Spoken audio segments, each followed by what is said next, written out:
What are we doing?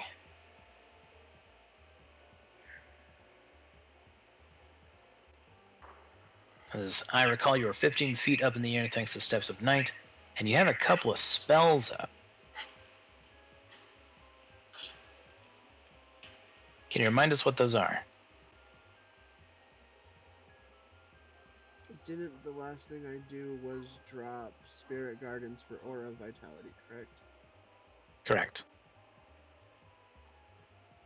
Okay, then Aura Vitality to Hagram, and then I'm going to shoot the hag. Give me a second to get my hand over to the character. I don't think you need to worry about it. I'm pretty sure you guys killed the hag last time. You do have a lake troll over here. This ugly, vicious, dumb, person-eating motherfucker. Yeah, I believe we capped off the end of last game with the death of the sea hag. Thank you, sir.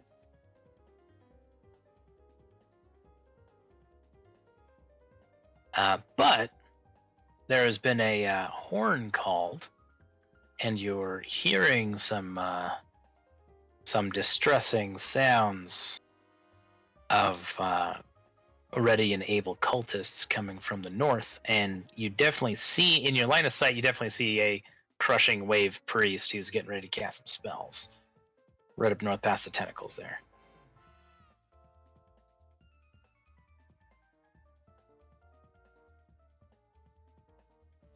Alright, cool. So 7 healing to Hagram and 14 to hit the sea troll.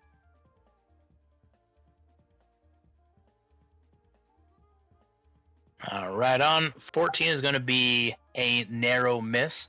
Your bullet flies and glances off Ninetooth's shoulder. You just sort of turtle as the kind of like the troll equivalent of, when you when you take like a bobby pin and you stick it through like the first layer of skin and it doesn't really hurt but it looks gross. Kind of a similar principle to that.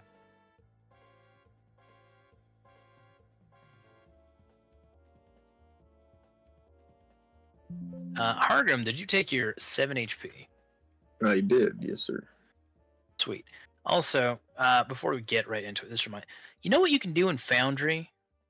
I mean, I don't want to run 5e in Foundry because from what I've seen and what I've heard, it can like give players actual carpal tunnel from how it's set up. But did you know that there's functionality where you can just click your token and see that Jex has healed you for 7, and then press a heal button, and just automatically updates your token? Roll20 is like constantly 3 or 4 years out of date. Like they gotta get moving on a lot of stuff. Gotta quit trying to make things prettier and actually improve some shit. Anyhow, Jex, are we looking at any movement or anything? I kind of do want to just come a little more centered to get a better look at what's going on. Okay. You will be in the tentacles. Oh yes. So I would suggest if you could get up to 20 feet, and then I believe you are safely out of range. Okay, cool. Then I guess I'll raise another 5 feet and right there so I can have line of sight down both hallways.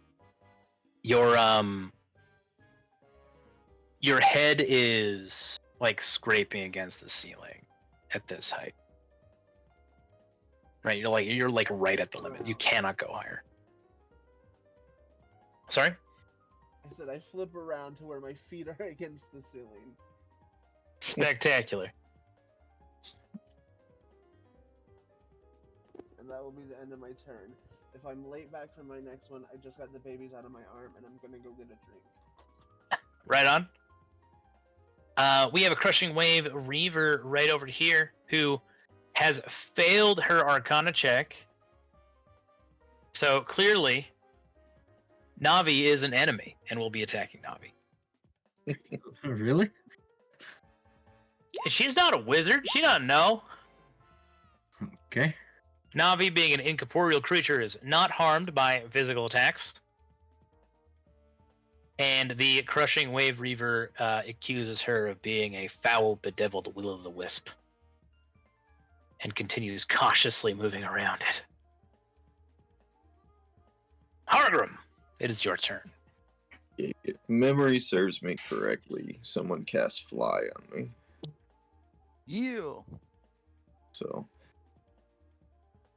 I believe. And now I'm torn. I could fly north and kill some people, but poor Shabazz is right next to a troll. I'm gonna try to not talk him out of it. You can deal with the north stuff. I'm gonna try to handle the troll. Well, all right. I'm gonna fly up 20 feet. I click my heels and raise up 20 feet. And then I'm just gonna Superman this shit. I just imagine Hargrim floating upwards like Charlie and his granddad in the bubble tower. And then I will drop 15 feet here with my bonus action dash, because that was 60 feet altogether. And then I'll swing at this guy. The priest, yeah. Yeah, the priest. Yeah, I'm going to try to take him out right away. Buttons. And I believe I still have a -2 to my damage, right? Correct. Okay. So here's the first swing. 18 is gonna.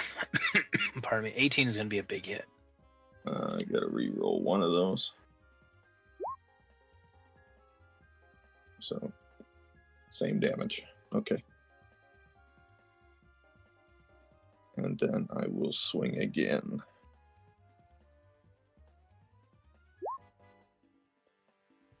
It's gonna be 2 big hits.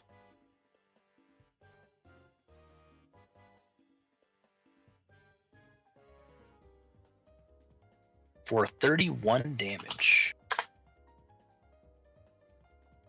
And He is still up, but he is missing some teeth. I'll stay right here so he focuses on me.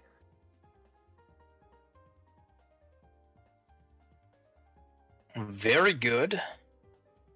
Forget how to set my level where I'm at.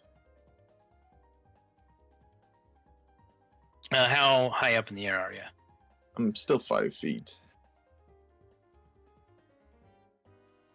For all those status icons, you should be able to click your token. I already put it on, so you don't need to worry about it, but you can click your token, and there's going to be a little button of the pop-ups that come up. Mm-hmm. When you click that, it makes a drop-down of a whole bunch of status icons. There it is. Okay, perfect.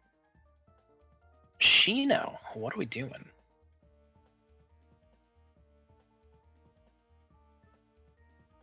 Ole.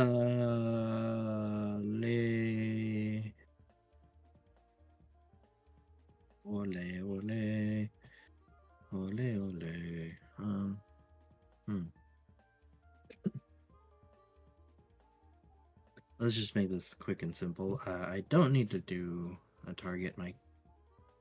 A firebolt on the troll. Oh shit! I didn't want to do that. Oh well.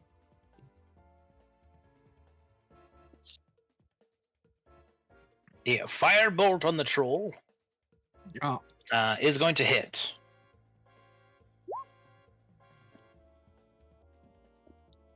For 11 fire damage.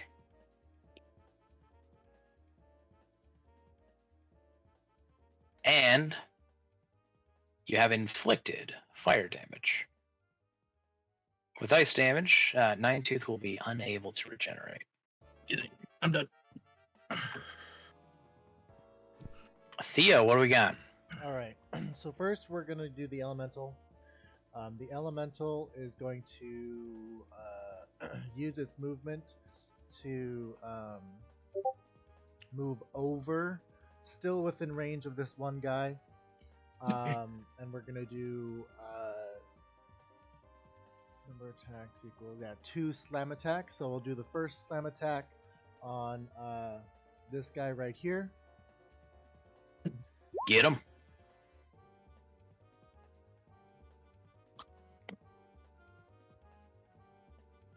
$17 is going to be a big hit, and 7 damage is going to kill the Reaver. Sweet. And then the second hit is going to be on the guy that he just walked into melee with. 12 is going to miss. Oh well. And then for Theo's turn, he is going to 1, 2, 3, 4, 5. We're going to sit right there, and then we are going to cast a fun little spell. This guy been hit? I forget. I don't think so. Yes, he has. Toll the Dead. Yeah. Boom, boom. Toll the Dead. Toll the Dead. Spectacular. Those are you. Wisdom saving throw, please.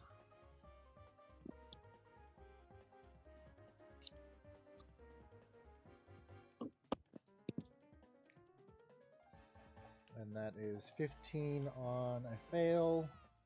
And what is that? 7 on a success.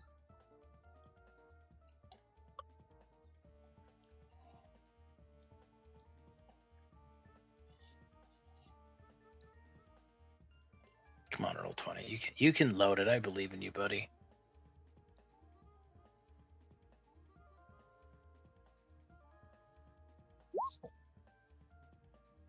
That looks like a failure to me. Sweet. That is 15 points of necrotic damage.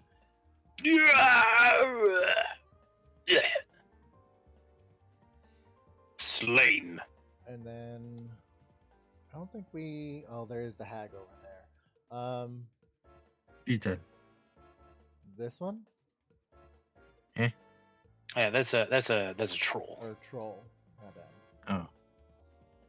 Do I need The hag is right here. Her body is right here and rapidly decomposing. Gotcha. Do I have any fun spells that might save decomposure? No, I do not. Okay. And he'll just use the rest of his movement to just take a step behind Jax. Yeah. Yeah. We'll sit right there. That's my turn. Thank you very much. We have a crushing wave Reaver who is going to continue explaining the situation to this a group of salty cultists.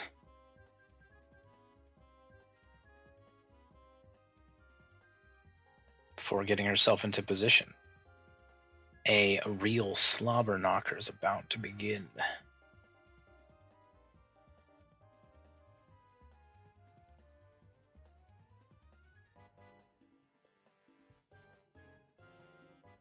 A torn scale.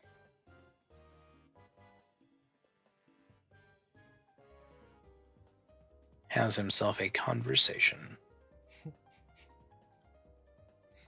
On my turn, I talk.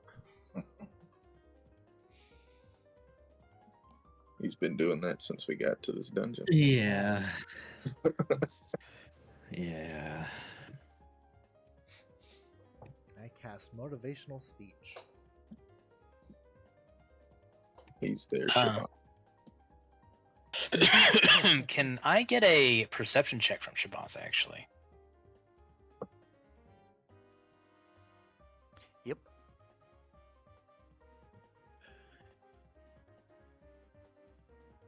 You do not notice anything out of the ordinary besides what you have already noticed.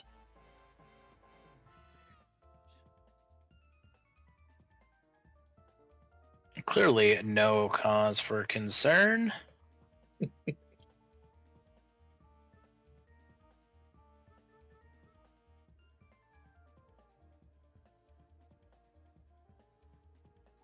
Also, if I seem like I'm going a little bit slow, one part of that is I'm getting over a bunch of stuff, and I only have the limited use of one arm at the moment. I also got a huge Amazon sent me the wrong monitor, and I'm not returning it. It's mine now. It's one of those ultra wide 4K jobbies, and I am loving the extra space, but it also means I have to like toss a grappling hook at any of my shit that I normally have in the corners. If you don't have it already, side note, there is an extension that you can get for Chrome, just in general, that allows you to resize any of your windows, whether they're internet or not. Reset? How do you mean? Like when you minimize, you like if you like go all the way to the left or all the way to the right, it does the half screen type of thing, where you can set it so that it's you can have like a 4x4 or a 3x2 or like one long screen and two smaller windows or something like that. Oh, yeah, I'm gonna have to check that out. Now I'll send you a message about it. Really, I appreciate that.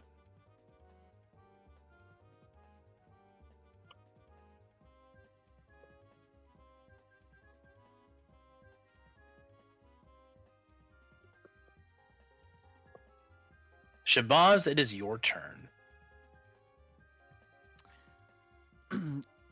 Are we aware of trolls' names or not?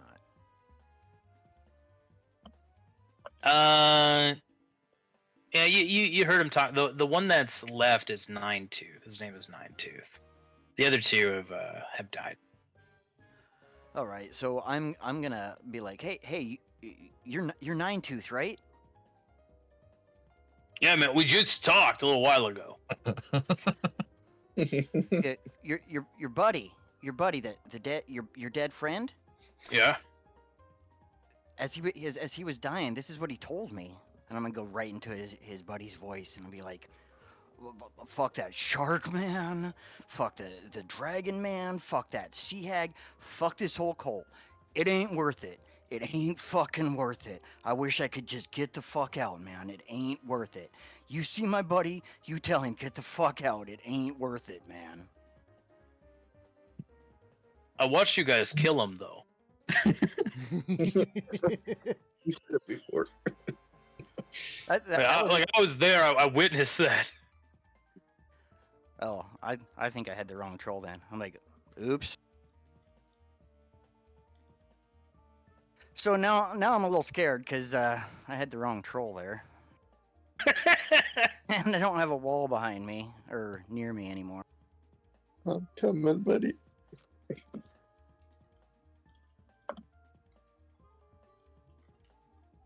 And I don't know where you're at, so I can't drop my concentration on you either. So,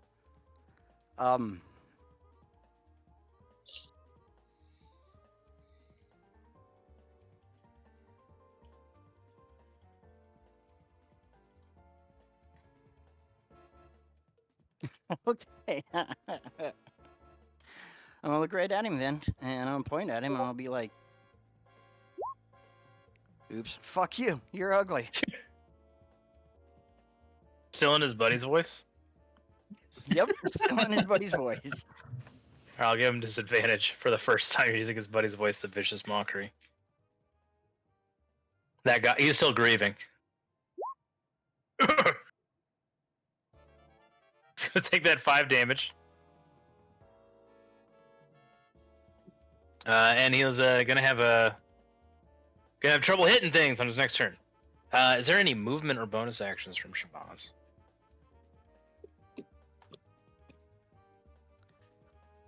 I actually probably gonna regret this, but I'm gonna step closer to him.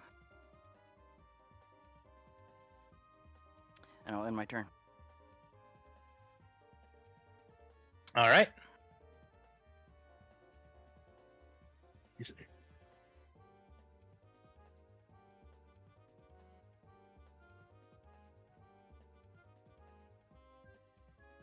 Looney, stop that. No.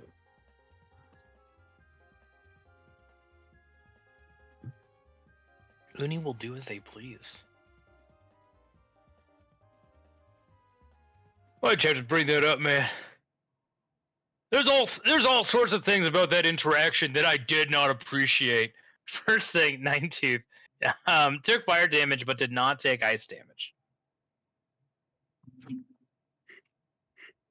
So the first thing happening there is that he's going to regenerate 10 HP.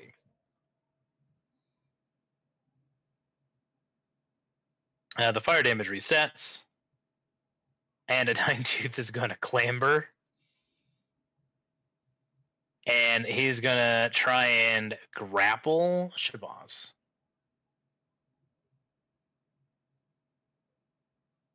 Shabazz, give me a athletics or acrobatics. He didn't have disadvantage, pardon, so we're going to go with the 18 because it was the first number rolled.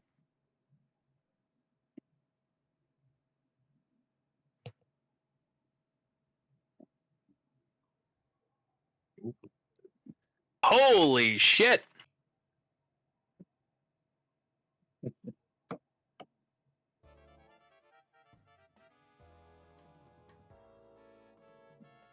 Well, Shabazz, you are clearly ready for this. So Ninetooth tries to grab you with his massive troll hand. You dip and duck out of the way. Ninetooth is clearly getting more irritated, and so lunges in for just a regular claw attack. Would that be the one that was at disadvantage? Yes, it would. Pardon me.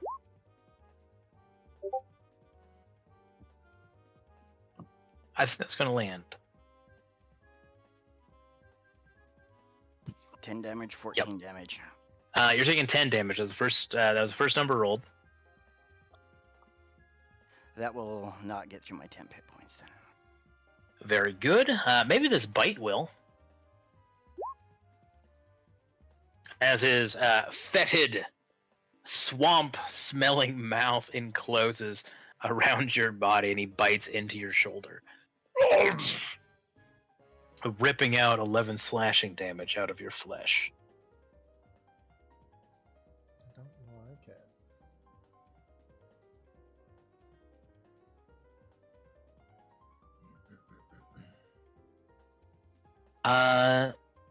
I would like another perception check. This one with disadvantage from Shabazz. Concentration holds.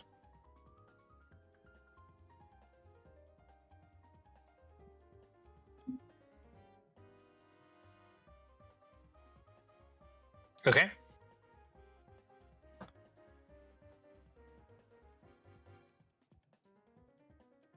Shabazz, you see something curious. Oh, hey, buddy. You see something curious in the water.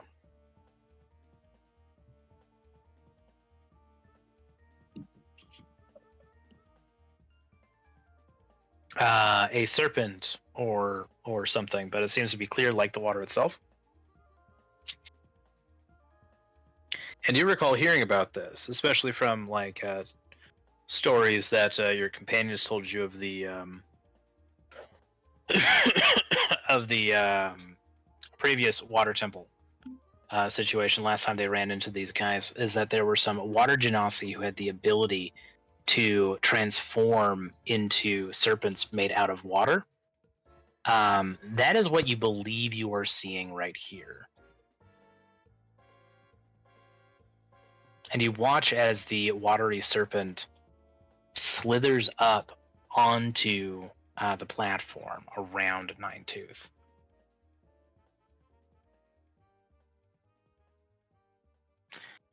Round 16. We come to a new spectacular round of combat.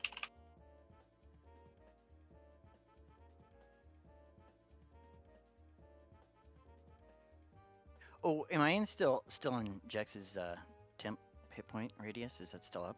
You sure are. And how many is that now? Let me reroll. It's the start of a new round, I guess.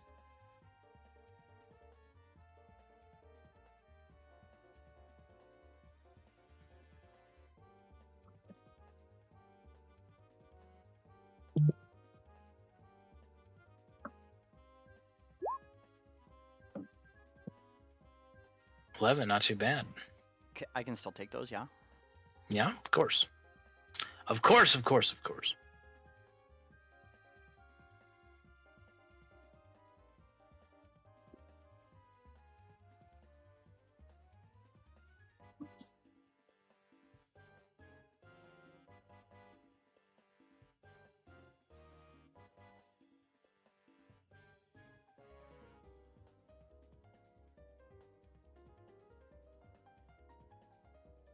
And at round 16, he needs to dash to do it, but you see a waterlogged fishnet encased hand.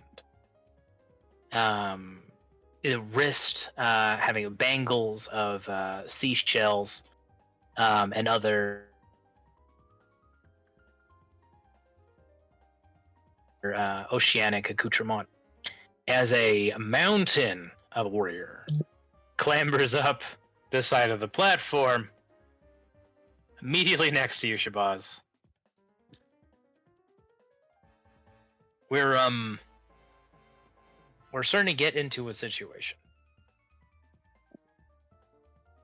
It's fine. That's fine. He did have to dash to get there, and he does not seem pleased to see you.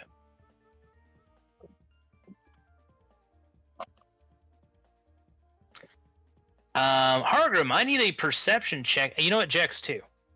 Jex and Hargrim, perception checks, please. Okie dokie. Perception. Cool. You both catch it. You hear a command from farther up north.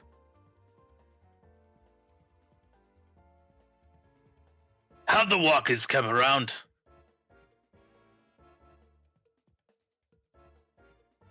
Us with fins. Take the channels.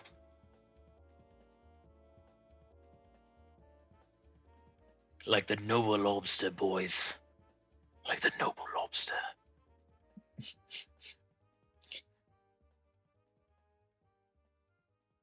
And you hear a splash of water. Sorry? Lobster sounds good. Sorry. It does sound good. I'd go for a lobster.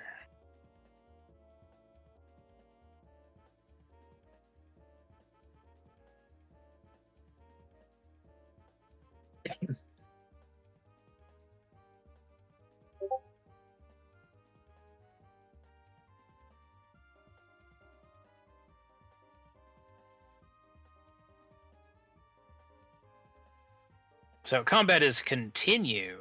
Will continue to get fucking stupid. Jex, it is your turn as you and Hargrim hear a rallying cry of what sounds like a small army from this room ahead getting ready to come after you. Well, I guess I can't leave Hargrim up there by himself. I'm not alone.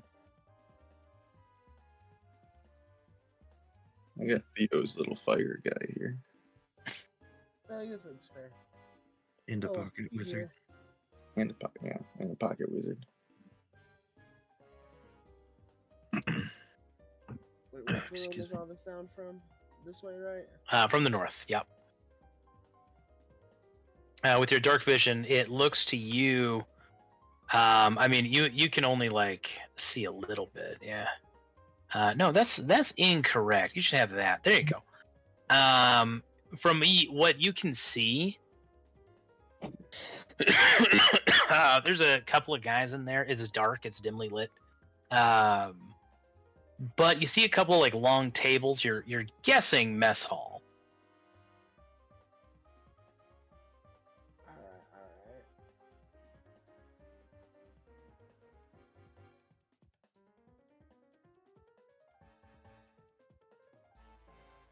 right. First things first, bonus action for Hargrim. Thank you.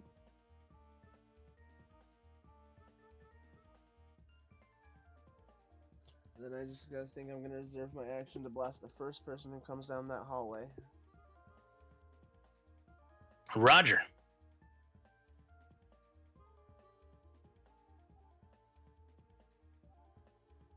I think you can see a guy actually,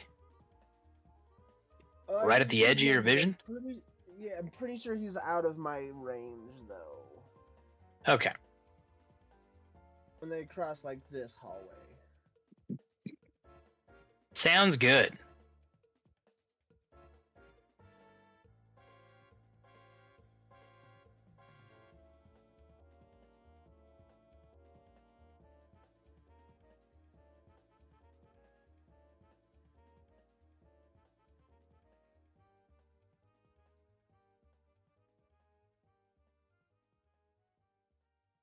Hey, you definitely hear some moving.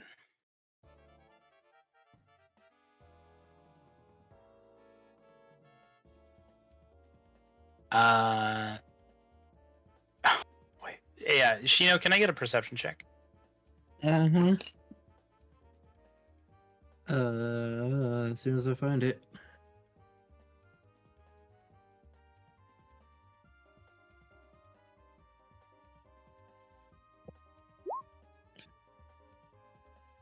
So, Shino, you know that someone is sneaking and coming through the doors in your direction again, but not through your senses, but from Navi's. Okay. So Navi's like, hey, I hear something. I should tell my boss. And you're like, my high intelligence score tells me that if they're moving away from Navi in that direction, that they're coming towards me in this direction. Okay. Hargrim, what are we doing? Really torn now. I know there's a bunch of people north of me, but I also heard a whole bunch of splishy splashies to the south. And a yelp, I'm sure. So I'm going to turn to Jax and be like, I'll be right back. I'm going to fly up 15 feet. Maybe. I clicked it, but it's now paused on. I don't know, I see it. It took a minute to load on mine, so moved up 15 feet from where it was. And then I will fly straight to here. I can see that Shabazz is in a lot of trouble. What was that? 15? 5 more feet from that one. Hold on. And then I will dash to here, and I'll drop down 15 feet to 5 again. And then we're going to take some swings at the troll.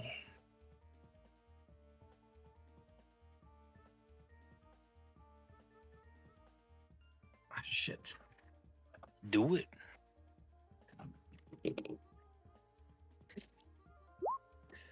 Oof. Right, 11 is gonna miss. we'll take another swing.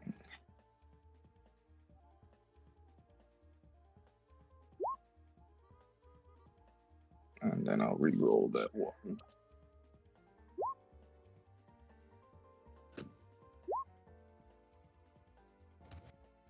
So +2.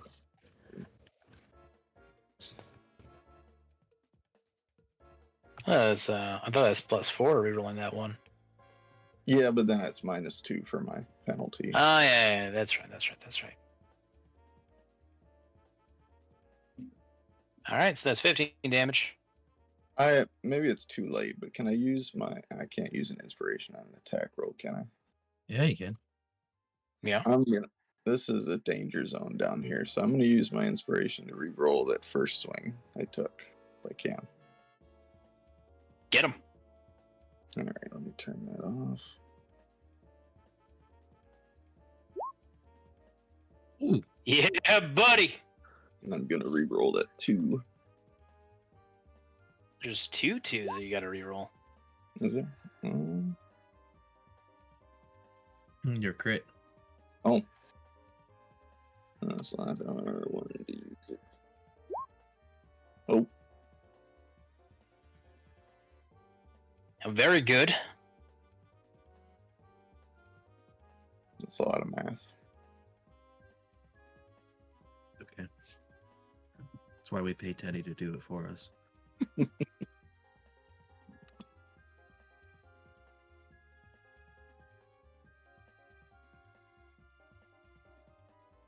Okay. 2 big swings. Thwack, thwack. Sorry. Then No worries. I will turn to Shabazz and say, get back there with the others, man. I'll take care of old Stank Breath and his pals. Oh, you really think my breath is stanky? Thanks, man. You're welcome. Anything else from... Yeah, that'd be it, yeah? That'll be it.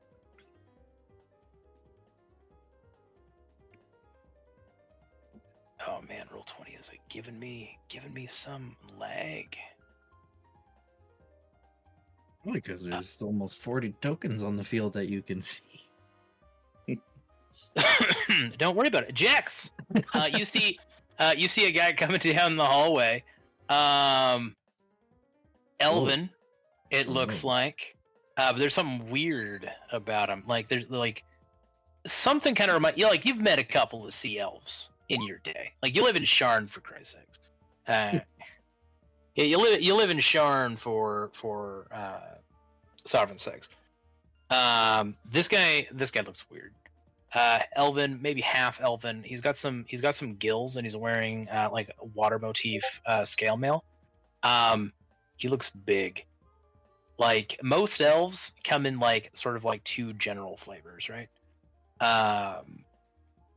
They come in like tall and slender, or sort of like short and Dorito chipped, you know? Yeah. This guy is like approaching Halsin's size. Like this guy is a freak. Like notably very muscular in a sort of unnatural way. Steroids. Your bullet pings off of his helmet. And he looks at you and he sneers. Ain't you a pretty one? Oh damn, my keyboard's dead. He is gonna dash, and you notice that he doesn't have any weapons. And as he gets closer, you see that his hands are outsplayed and his fingers are webbed. And you realize he's not actually wearing armor. That is a coral-like exoskeleton that's growing out of his flesh. You reef zombies. And claws are growing out of his hands. Hey, Chino, it's your turn. Okay. I'm going to, I assume, use my action to carve out the hag's heart. Roger. Give me a survival check. Okay. Or a medicine. 6, 1 half a dozen the other.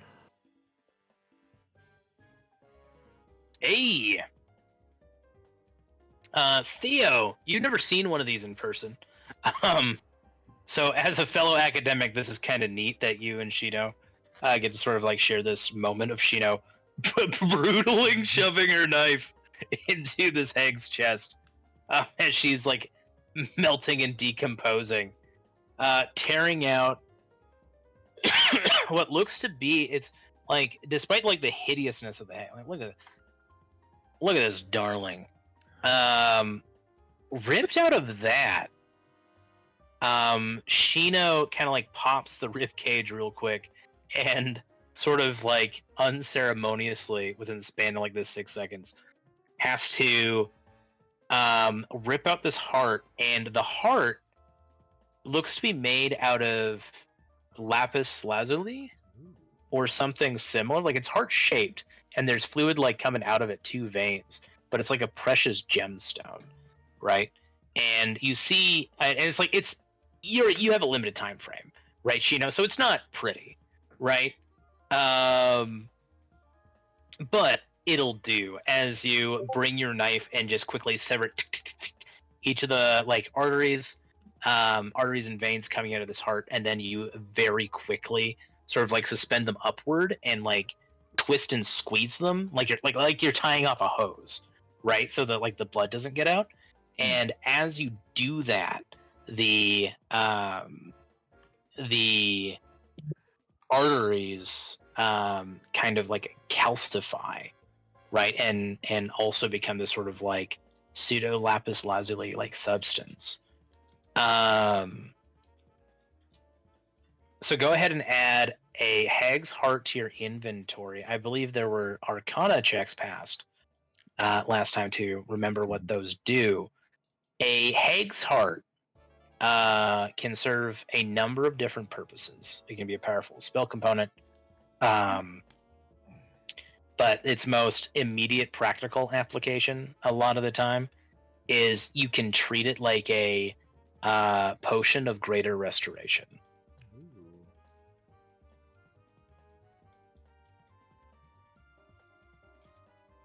Any more movement, Shino?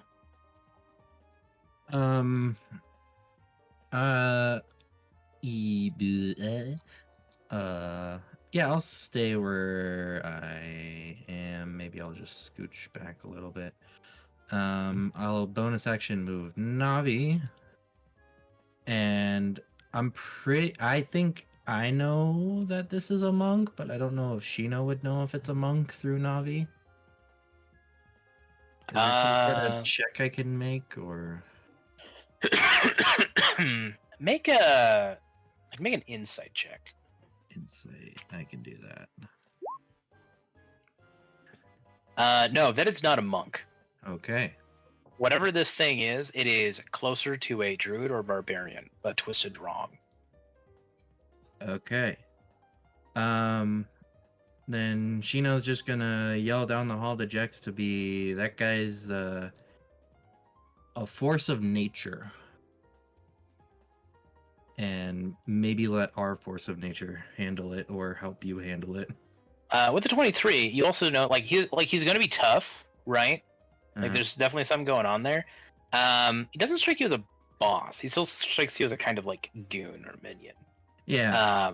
But like of a higher tier. Yeah, an elevated jobber. Yeah, okay. That'll be Shino's turn, but I need to go grab batteries because my keyboard died, so I will be right back. Grab those batteries.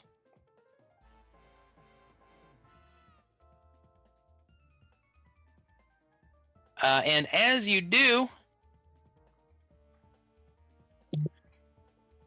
a cultist runs up, looks at the elemental spirit. The interlopers have sided with the fire cult. The time is now, brothers. We rise like the tide. And you hear from somebody in the back, shut up and fight them. Please, Jeremy. Theo, it's your turn. Fucking Jeremy. All right. Let's do Leith. So shit. There's bathrooms for those. Scheisse. Yeah, it's here. It's just gonna walk up and do 2 slam attacks on. Actually, it's going to. All right. right. Hold on. Hold up, wait a minute.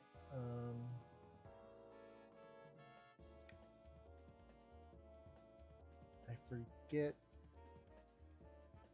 which elemental we picked. Fire. He's fire. Was it fire? Yeah. Great. We love that for me.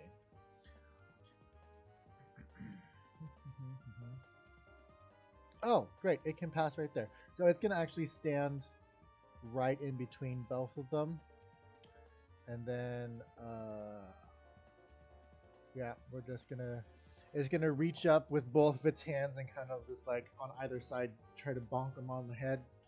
And he's going to use both slam attacks on either of those guys. 1 and 2. Damn. Left and right, respectively. Left and right. Well, both of those are going to hit. Jeremy, I mean... Alejandro, take me! Just like he's in the middle of his rant and it just bonk. it just gets him right there. Fire! You do hit this guy. And you do deal 5 damage. Oh, 5?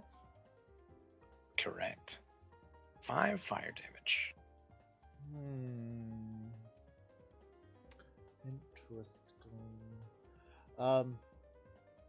Technically, that should be 9 plus 3, so that should be 12.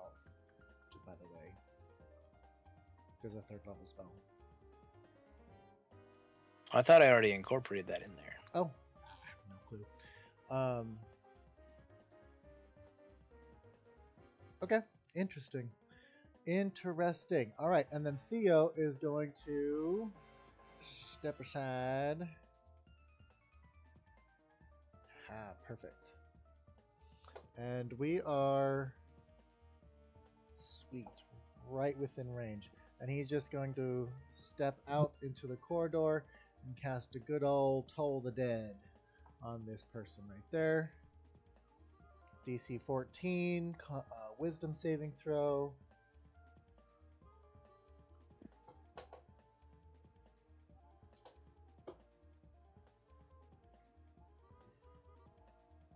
Well, you found a strength and then you pinged a weakness. He was injured before, so give us the d12s. He rolled a 10. Hey Teddy, that is intelligence. Would you like to roll wisdom instead? Oh, that was intelligence. I mean, it's gonna be a 1 either way. Okay, no worries. It's gonna be a 1 either way. Yeah, the result would not have changed much. Okay. Well, then that is 10 points of necrotic damage. And he takes 10 points of necrotic damage. And do I have any fun bonus actions that I can take? So fire was resisted, not necrotic. No, I cannot. All right, that is my turn, and Theo's just going to step aside.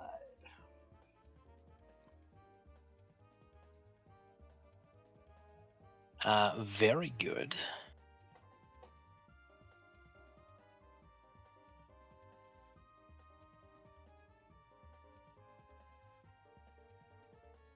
We have a cultist who's gonna dash up to right beneath Jax, like looking up. I get down from there! Should be flying up there! Canceling's a free action. Sorry? I said, okay, I fall on him since canceling's a free action.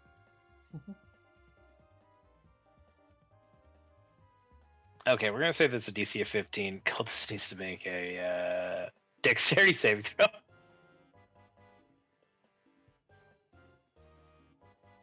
Okay. So you don't take any fall damage. Jax, go ahead and roll 2d6. Just splatter him. Oh. So you don't kill him. But beneath your armor and all of your gear, and presumably an elbow drop or whatever it is you're doing, the cultist is knocked prone and takes 6 damage.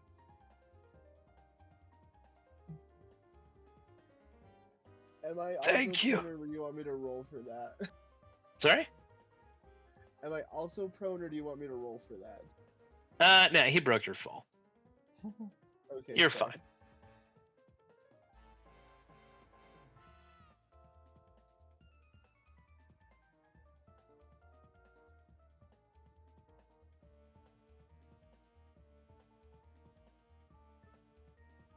Navi, you are noticing some movement to the north of your position.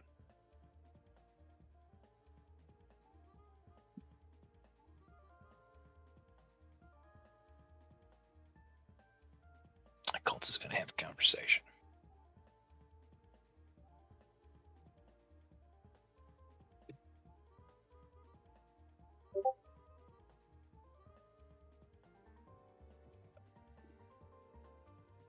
And Torn Scale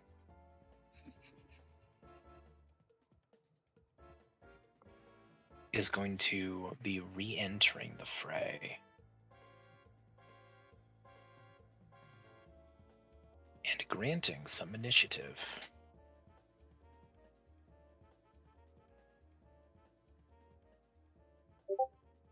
Oh, it continues to get worse. Spoilers.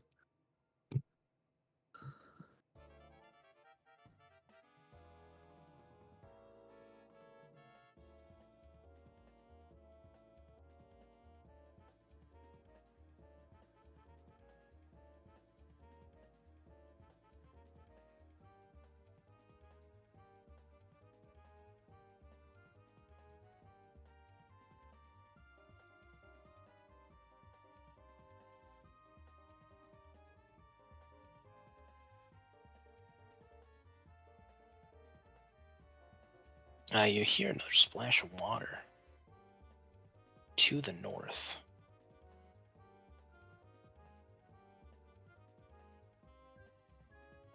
And Navi, you see a freak. He moves very fast. You think he might have been a halfling or a gnome, perhaps, before joining this cult.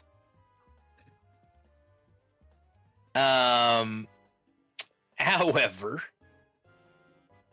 he is also wearing some kind of like natural armor made out of like coral and chitin and like some kind of exoskeleton as well as some like personal effects. He's a small creature. He scuttles on all fours, and what's helping him do that is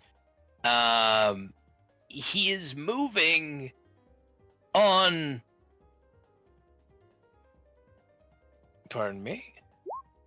4 tentacles coming out of his back, Dr. Octopus style, and is covered in electricity, giving off a bioluminescent aura. I don't like Sorry? it. Said I don't like it. Go ahead and give me a nature check, Shino, just for funsies.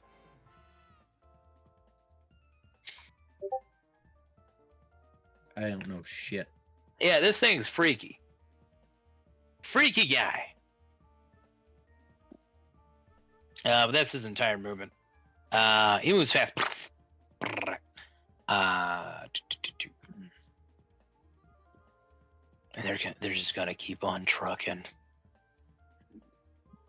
We got to the point where the cults are starting to get weird, man. And I gotta tell you guys, I love it. I love this part of the cults where they start getting freaky. There's a lot of unique tokens on the turn order. Yep.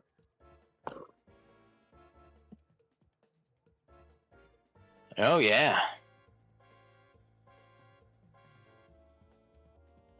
You know what? I'm gonna move turn order over here.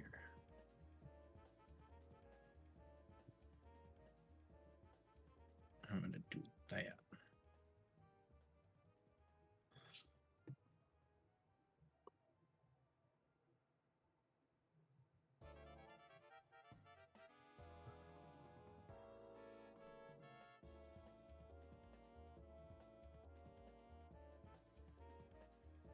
You hear a flapping sound. Another person. She flies around the corner. You think she's maybe wearing a robe or some kind of magic item. Again, Jex, you're looking at her, and as she gets closer, you realize that she has like manta ray like wings that are allowing her to glide.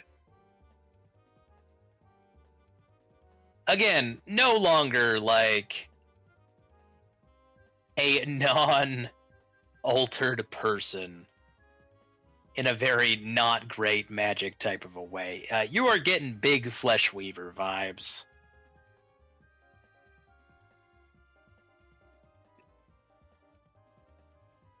I love these guys. Like, I love them so much. They're so weird. And she's gonna attack you. As she comes around the corner, she looks at you, Jex, and the bottom of her neck starts to expand like a frog and glow a sickly green.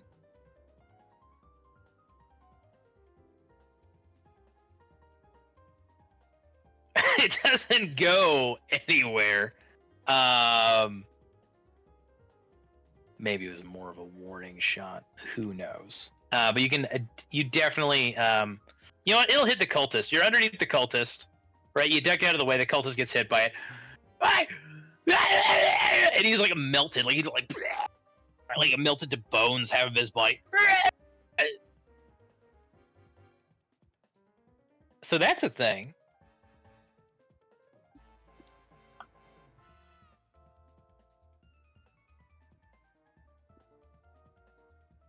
She's about 20 feet up in the air. And we have another Dark Tide Knight who charges and starts clambering over this ogre, having to dash to get to where he is.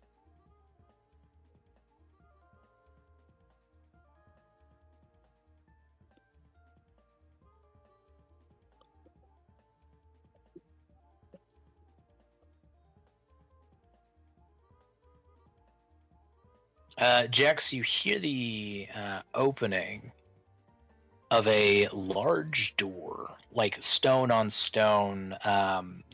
You all hear this. It sort of like echoes outwards. Stone on stone,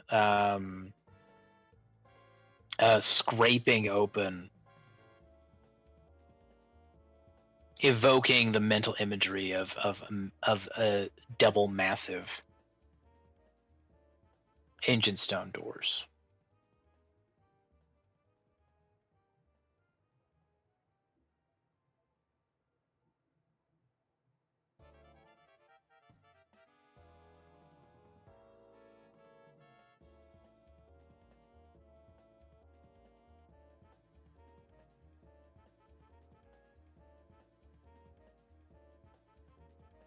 Shabazz, it is your turn.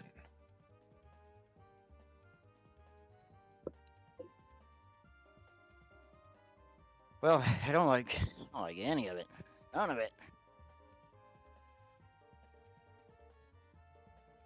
Mhm. I think that I can't remember. Did this troll save on the pipes of haunting earlier, or was that a different troll? There are 3 trolls, right? There were, and this guy did save. And he's the last one left.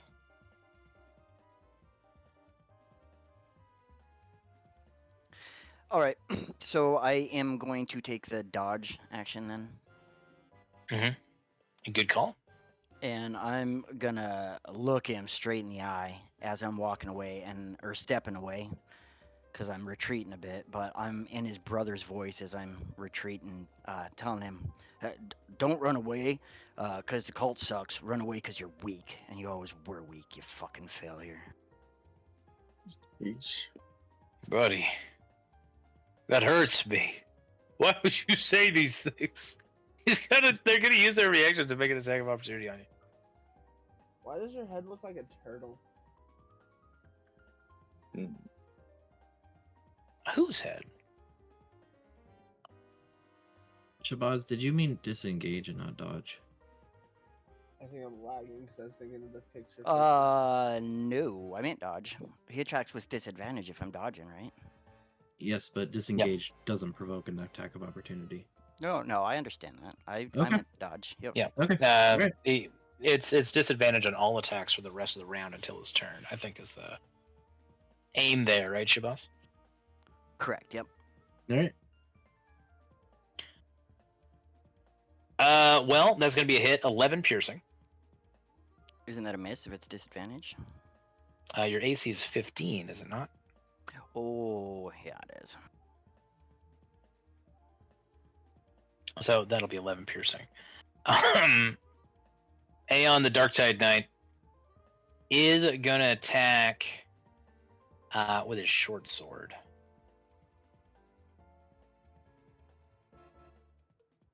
He has disadvantage. That's going to hit.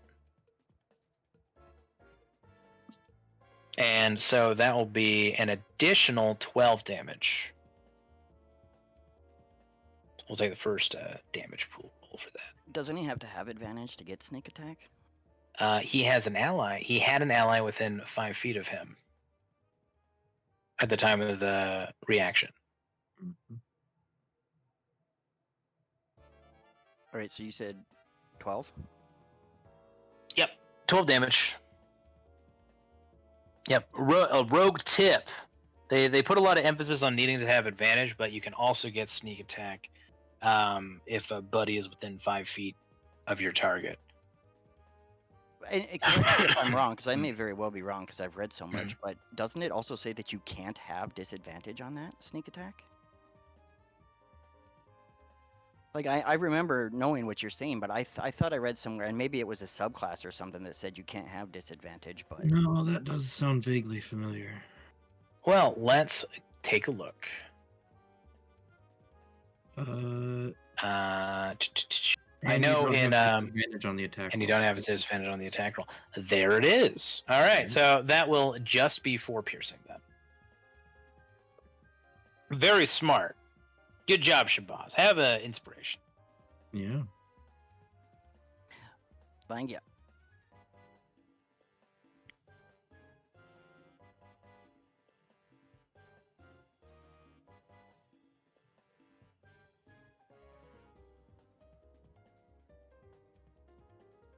That did get through my temporary hit points in, so that's what the con roll was for. Because Hargrim's still flying. Woo. Very good. Did you have advantage? Cock ring of Constitution. Ah, yes. Ah, yes. That was a decision that I'll never regret, introducing that magic item. I'll do my best to make sure you never do.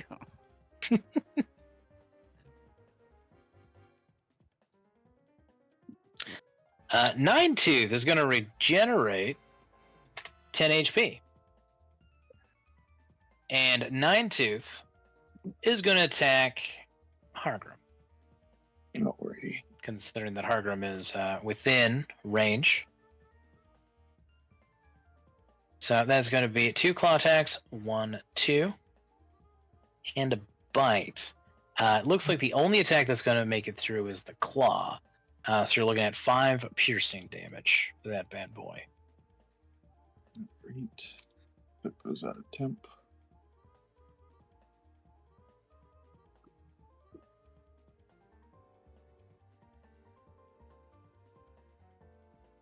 I might have just panicked a little bit. Are you just have your last 3 rounds of rage to go, and then you're done raging? Yep. Sure is. And I for real panicked there. Hey, it's okay. How often have you guys done like a more traditional Dungeons and Dragons style dungeon? That's a good question. A long time.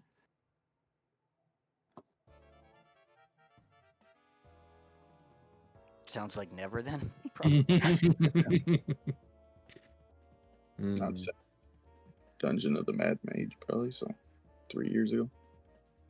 Oh man, that's a good one. Big. Them mega dungeons, man. Yeah, it took over a year, I think.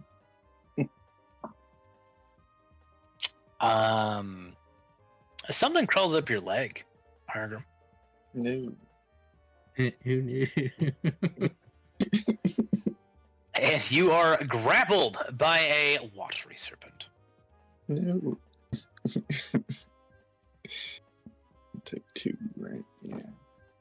You take 2 bludgeoning damage. Oh. And we'll try to asphyxiate you. Stop it.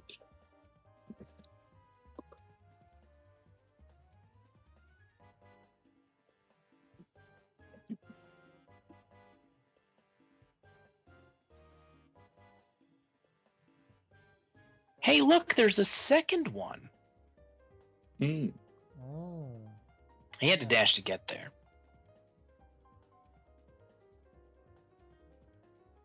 And at the beginning of round 17, the complex trembles. Dragon turtle. And you hear a voice echo through the halls.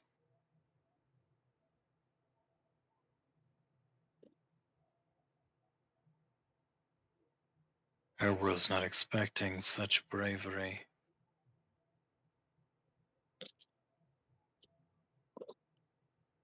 Welcome to the Temple of the Crushing Wave.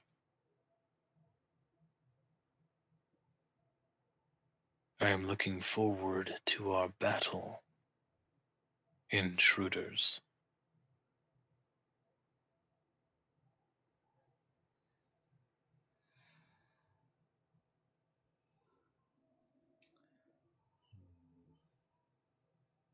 And you hear rushing water.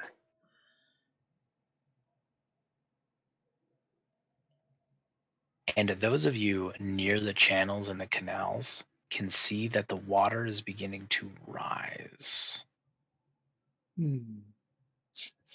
It's not an issue right now, but in a few rounds, you might be dealing with the difficult terrain and possibly swimming speeds. Longer this fight goes on.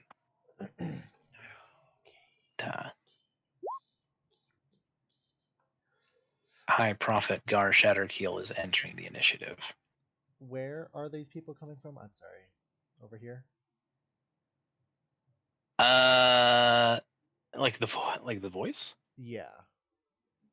It echoes throughout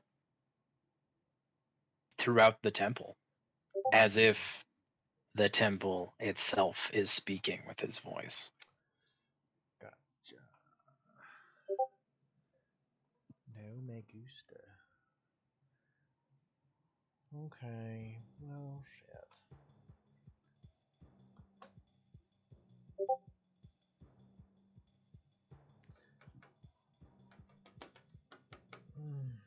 Okay. Aeon is going to leap. Not that you guys would know that he's Aeon. But the Dark Tide Knight is going to leap and will be harassing Hargrim in his time of vulnerability. I am 5 feet off the ground. I don't know if that affected the constrictor serpent. It's 10 feet long. Don't worry about it. That's fair. That also means that he can't flank. Aeon has to be here in order to attack you. The Fatherburn could make it. No me gusta. Aeon cannot. So the Dark Knight Reaver is going to have to attack you from the stairs with his Sharktooth Greatsword. All right. So that's going to be one miss and then 1 hit. You're looking at 6 slashing damage. Alright, temp is gone and 3 into regular.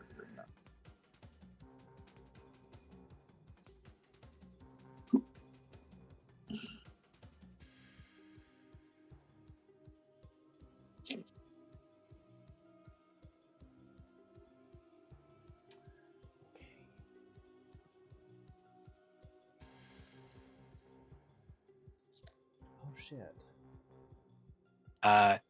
Navi, you're seeing a bunch of crushing wave reavers and jobbers rushing past you. One of them shouting, "Ignore the ghost!" Jex, it is your turn.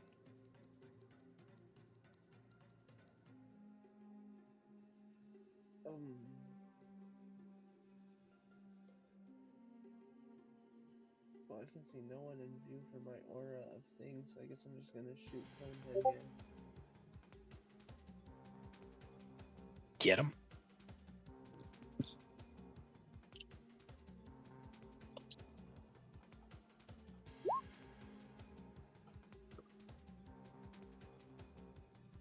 Uh, 11's gonna miss. I'm gonna shoot wide.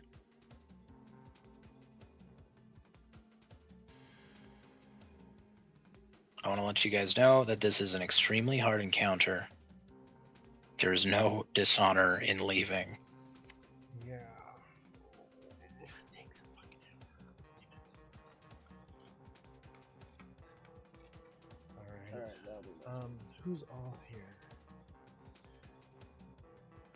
By the way, I know I use the same token. Not the same guy you met before. This is a different pirate half-orc. I just like that token a lot. I've used that token for Jex's dad before.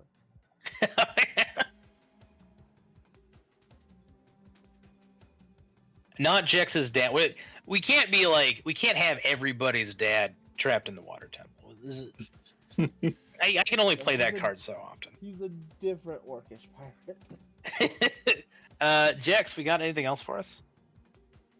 No, that'll be it.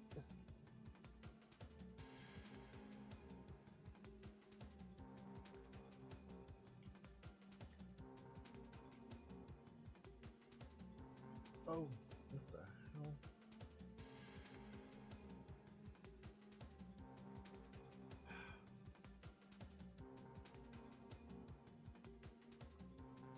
Welcome back. You scared us. Sorry, my Discord just like freaked out. Okay. Man, what is going on with technology today? I'm glad you recovered. What did it do? It just like went entirely gray and just was some blocks, and then there was a message, and then it was like, "We're back." Okay, all right. Well, we're back. Okay. Yeah. All right. Well, welcome back. Jax, this guy's in the form of a water serpent. Okay.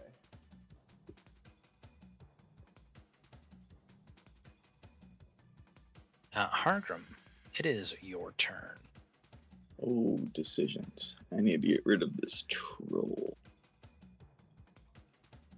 Even though I'm being drowned, technically, yeah. He's attempting, but that's going to be an extended thing, and it's more of a choke. He's constricting. Yeah, he's trying to constrict you to death.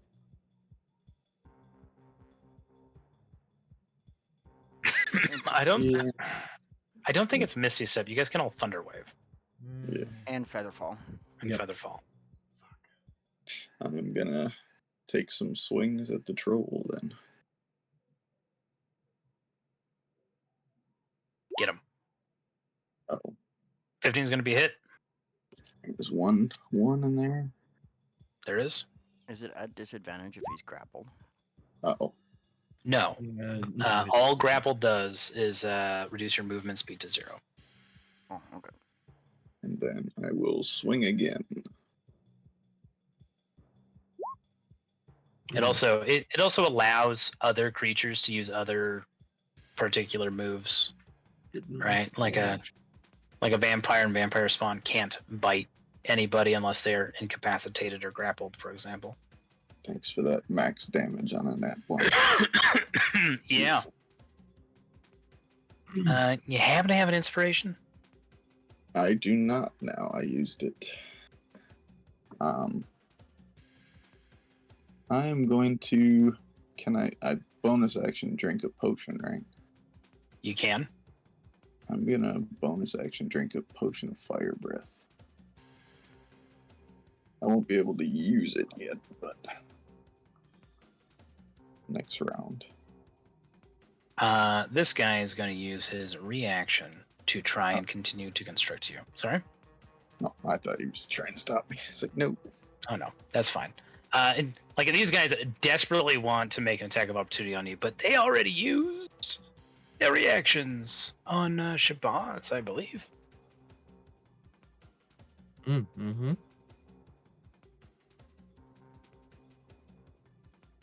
Fire at a target. Oh wait, no, they didn't. They got their reactions back. So you're getting 3 attacks. Pardon me. 19 is going to hit you with the claw. Oh. 5 damage. Yeah. Darktide Knight is going to try and get you with his greatsword.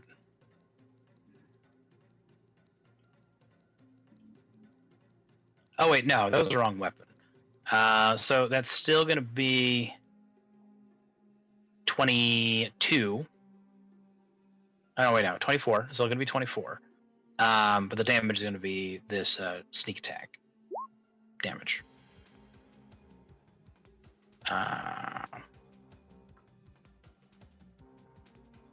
So that's going to be 6 damage altogether from Aeon. Yeah, 6 and 5. 11 damage, and then... Yeah, that's it. Oh, jeez. 11 damaged.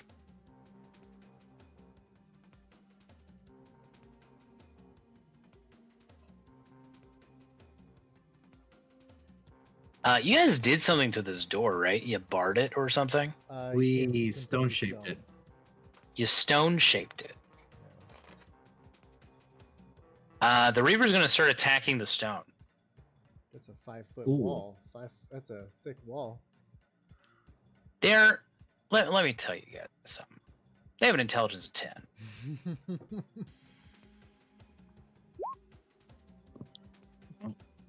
You can hear them hacking away at it.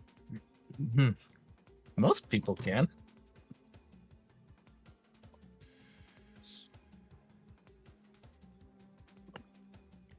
Jexer, you suddenly have a problem. We'll see how much of a problem. As a Gronkus Maximus comes up behind you. And will be attacking you twice.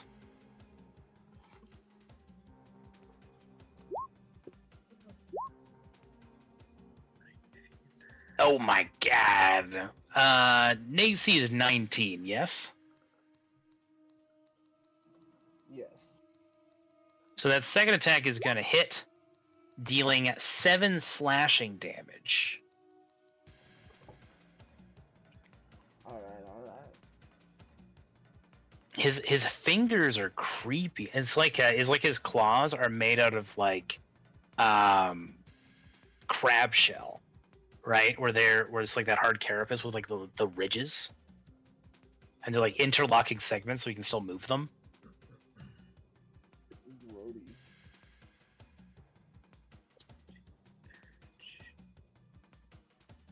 I don't like that. That's gross.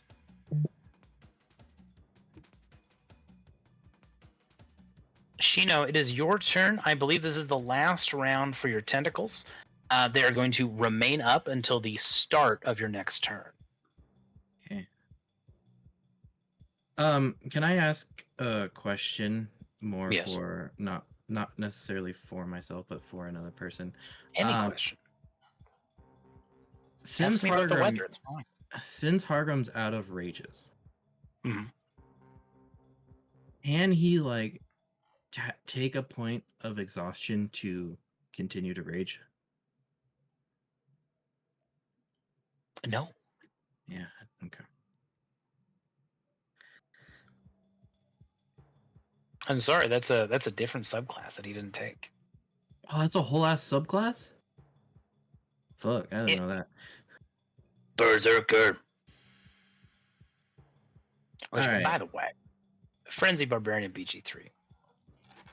Excellent. Way better way of doing that concept. I do not have to mention Door, but I do think, seeing what I'm seeing in this hallway, Mm-hmm. I do think maybe we might have to tactically retreat. All right, I think this is the best as I'm gonna get right here. Where the fuck was it? Was it this square? No, it was the other square. Right there. All right, let's through the eyes of Navi, cast a fireball. Hey, psychic one.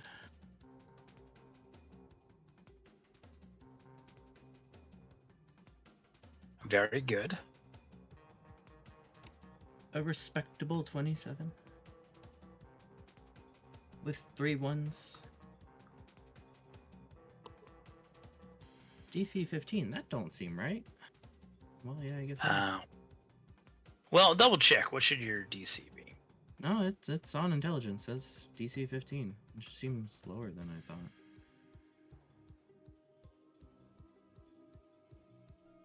It does go up one next level with a extra proficiency bonus. Yeah, I think I'm used to 4s and 5s and proficiency bonus characters, and 20 as my modifier. So it's a +5. Yep, that's 15.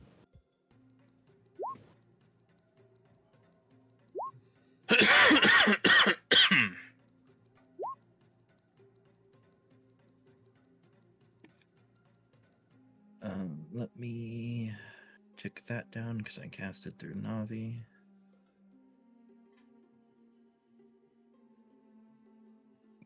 I'm just going to toss this out there as something to consider. Psychic's a great damage ability usually when you're not in a water temple. Are you sure you want to do that? I could keep it fiery. I don't know if when you guys fought him before, was any of it vulnerable to fire? Oh no, I don't want to keep it fire. These guys seem to be immune to fire or resistant. Resistant. Okay. These guys are covered in electricity. This is like scaled up on River Guard. Like we only saw like crushing wave reavers and one other like upscaled jobber. Everyone else was. We're seeing a lot more here.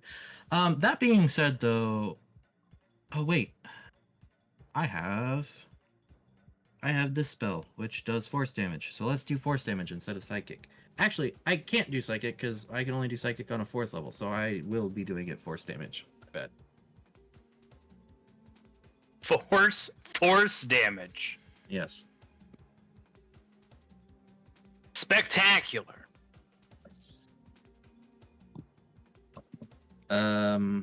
Did the guy up north, up here?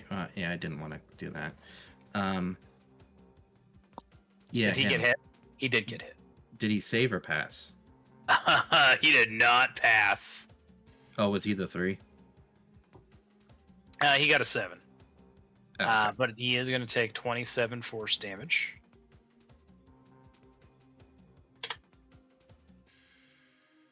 Do. And let's see here. 14 for those who passed, and I believe only 3 people passed. 15, the 22, and the 16, yeah.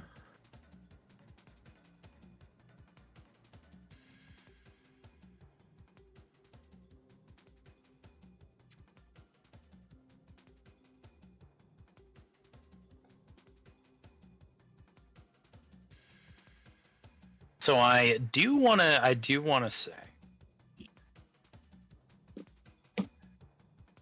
that there were a couple of passes through Navi's eyes. You can still see with the Reavers and the weird tentacled electric halfling that most of their bones are broken. It's still brutal.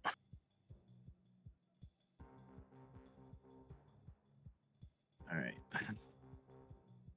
And all of these Reavers are obliterated. They're paste. Yep. Okay, I don't think I need this circle up anymore. I'm gonna suggest a tactical retreat.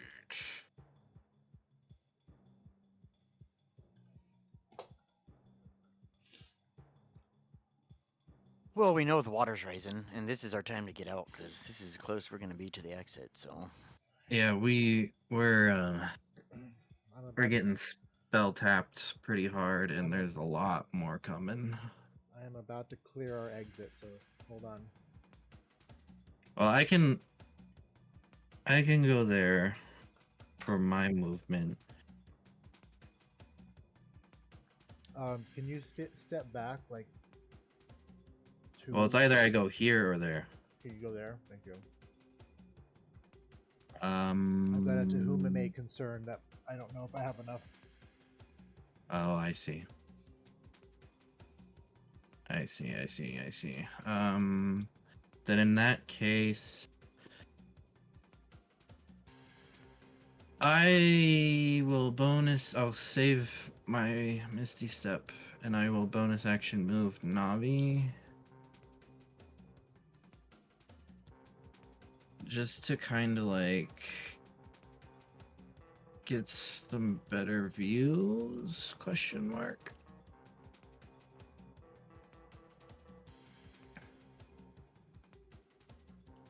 I have a feeling Navi's gonna be left behind. Yeah, that's some movement, my bonus with Navi, and my action. So actually, you can go back there to where you were. You're fine. You're good. If I can, I will, because I want to use all my movement. Yeah, no, you're good. I just double checked. Okay.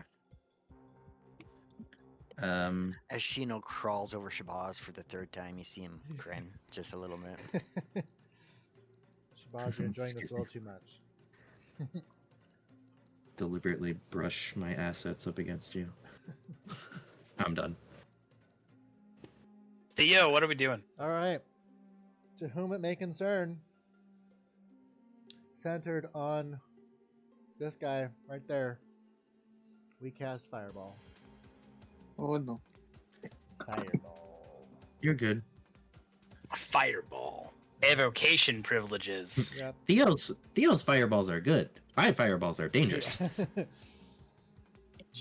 Mine are like a warm towel. So Shino, Shabazz, and Hardrum are all safe, and me, if I'm in the range, I don't think I am going to get scattered about enough. Oh, you could also like do something like that. Yeah. So then, yeah, just be Hardrum, but Hardrum doesn't do anything. Wow, he rolled real good. He really did. Still take half damage, nonetheless.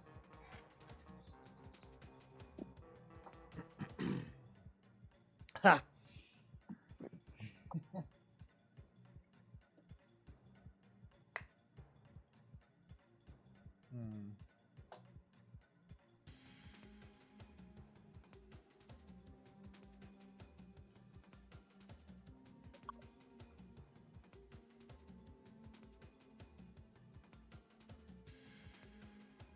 You know what would be cool for Roll20 to have?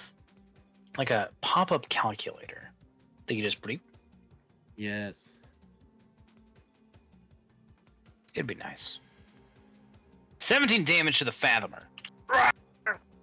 The water snake form starts to steam, but he sort of like hides, like he kind of uses his constricted status around Hargrim as sort of like a funny cover. The Darktide Knight is going to be taking the full 34.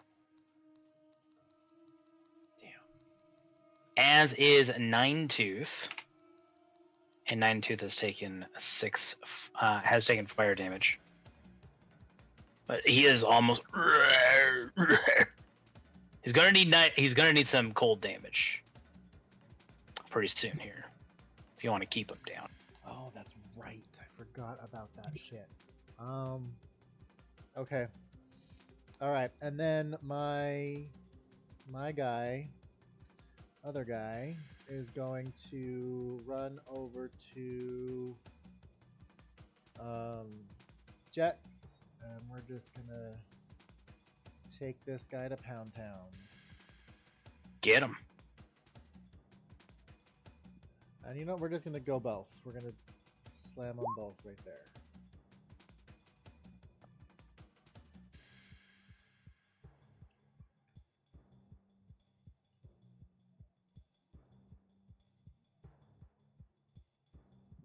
24 is going to be a big hit, dealing 6 fire damage.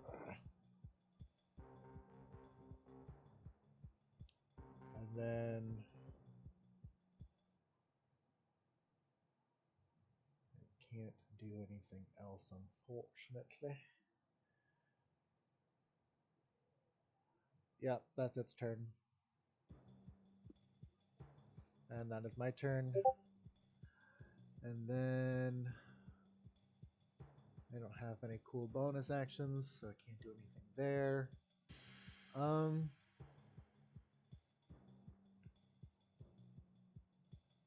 Well, you know, we're just gonna step back a few. There we go. Just a little bit. Make them walk to me. All right, now we're done.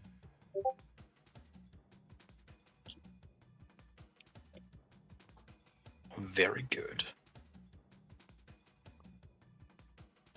Hey, did we decide we're retreating then?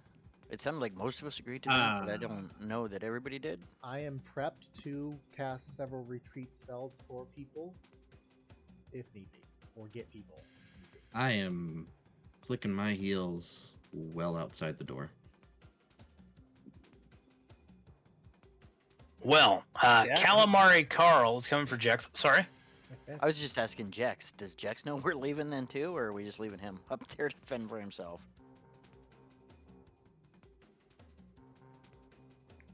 Do a quiet in his mind. We're leaving, I mean, with or without you. Just kidding, with you. Could be cold. if we need to, I can use my 6 seconds of conversation to message on the earrings. Yeah. And just say like, I'm leaving. I know it's on the other side of this wall.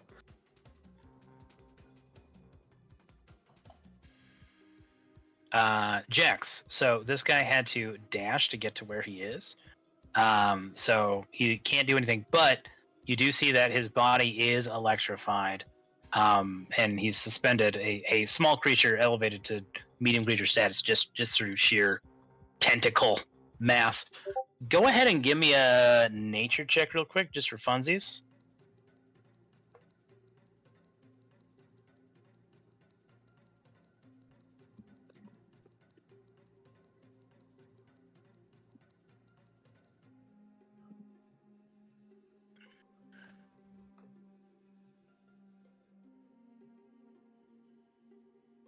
If you are still around, it might be a baby thing happening.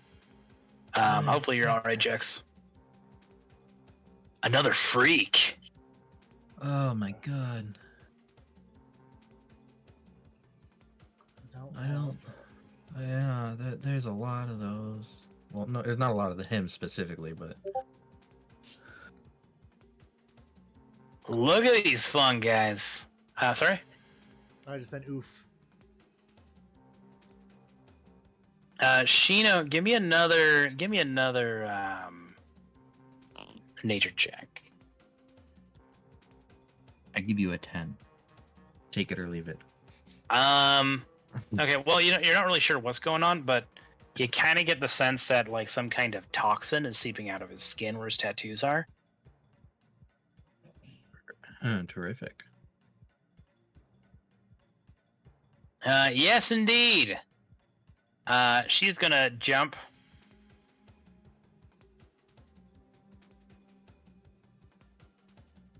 She's actually going to ignore Jex, incurring an attack of opportunity. If Jex wants to take it.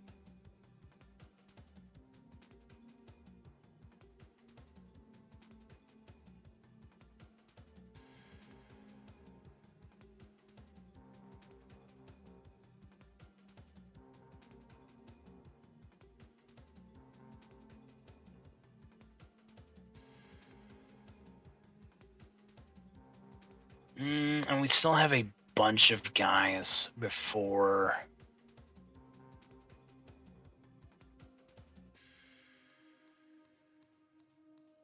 our next round.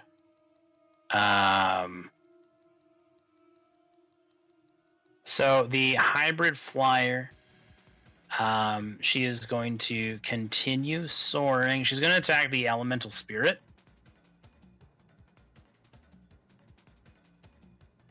Which is going to be a big miss.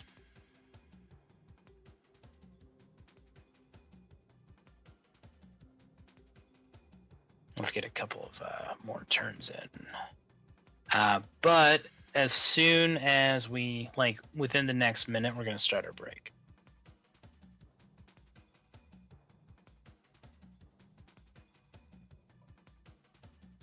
Hey, there's my alarm right there.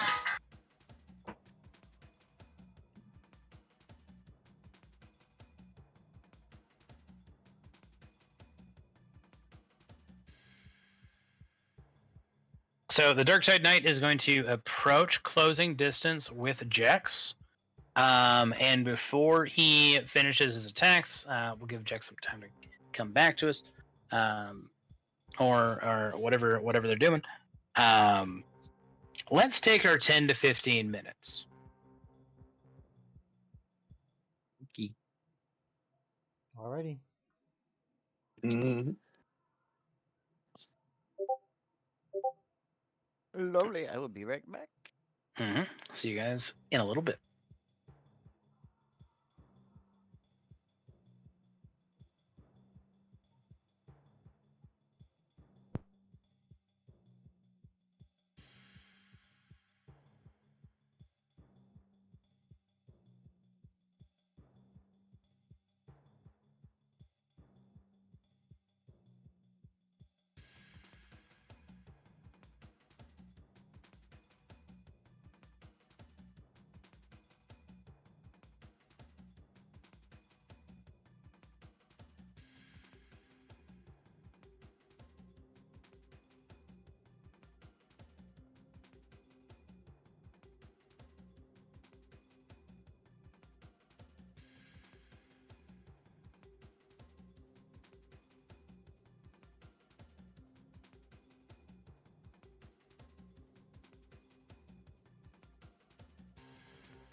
I have returned.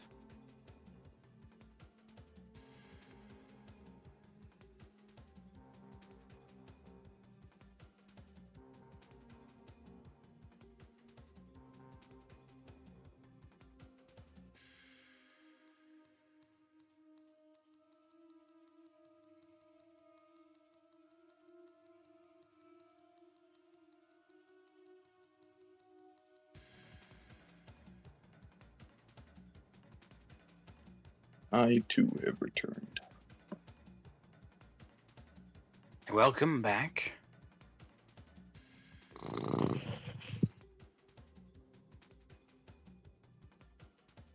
I got a cat in my arms. He's being a real sweetie right now. Purring away, you too. Well,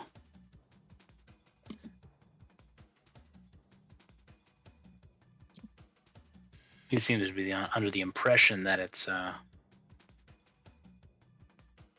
getting close to bedtime, but it's woefully incorrect. You know, You run another game after this, right? On Thursdays. oh no. Huh. After this, I'm done. I play in a game before this. Oh, okay. For some reason, I thought you had like a little break and then you had an early morning game or something. Pardon me. I do run a game at 1 Central on Fridays. Ah, okay. That's a Ravenloft, Curse of Strahd, and they're at the bottom of the 9th. That's a fun camping. Oh yeah. That was my first one I ever played in. Yeah. You lose any characters? So it got me started. Nope, no character. I played a dwarf, oddly enough. Yeah. It was a ranger, beastmaster, so I had a bear. And something happened where I ended up with 2 pet hellhounds too, so. Yeah, sounds about right. And then I touched a stone and became undead too, if that matters. Sounds about right. Yep. I've got But a. yeah. No, go ahead. No, that was it. I'm about to start another campaign of Curse of Strahd on Saturdays, and only because I really like Curse of Strahd and I've run it for like 7 years at this point. Mhm. For 5e and done some Ravenloft stuff for 3.5 back in the day. And I got a friend, and she's wanted to play Curse of Strahd for a long time and never really got an opportunity. So I'm going to run that for her before I call it quits with Wizards for an indeterminate amount of time. Probably not forever. Who can say no to D&D forever? But Your poor friend is in for a lot of trauma. oh yeah, I'm gonna kill them first session. Like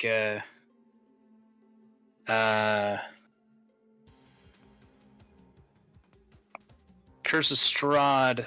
I've run it a lot, started a lot of different ways, and at this point, my favorite way to start Curse of Strahd is to kill them first session. That's the game, folks. Yep. Well, no.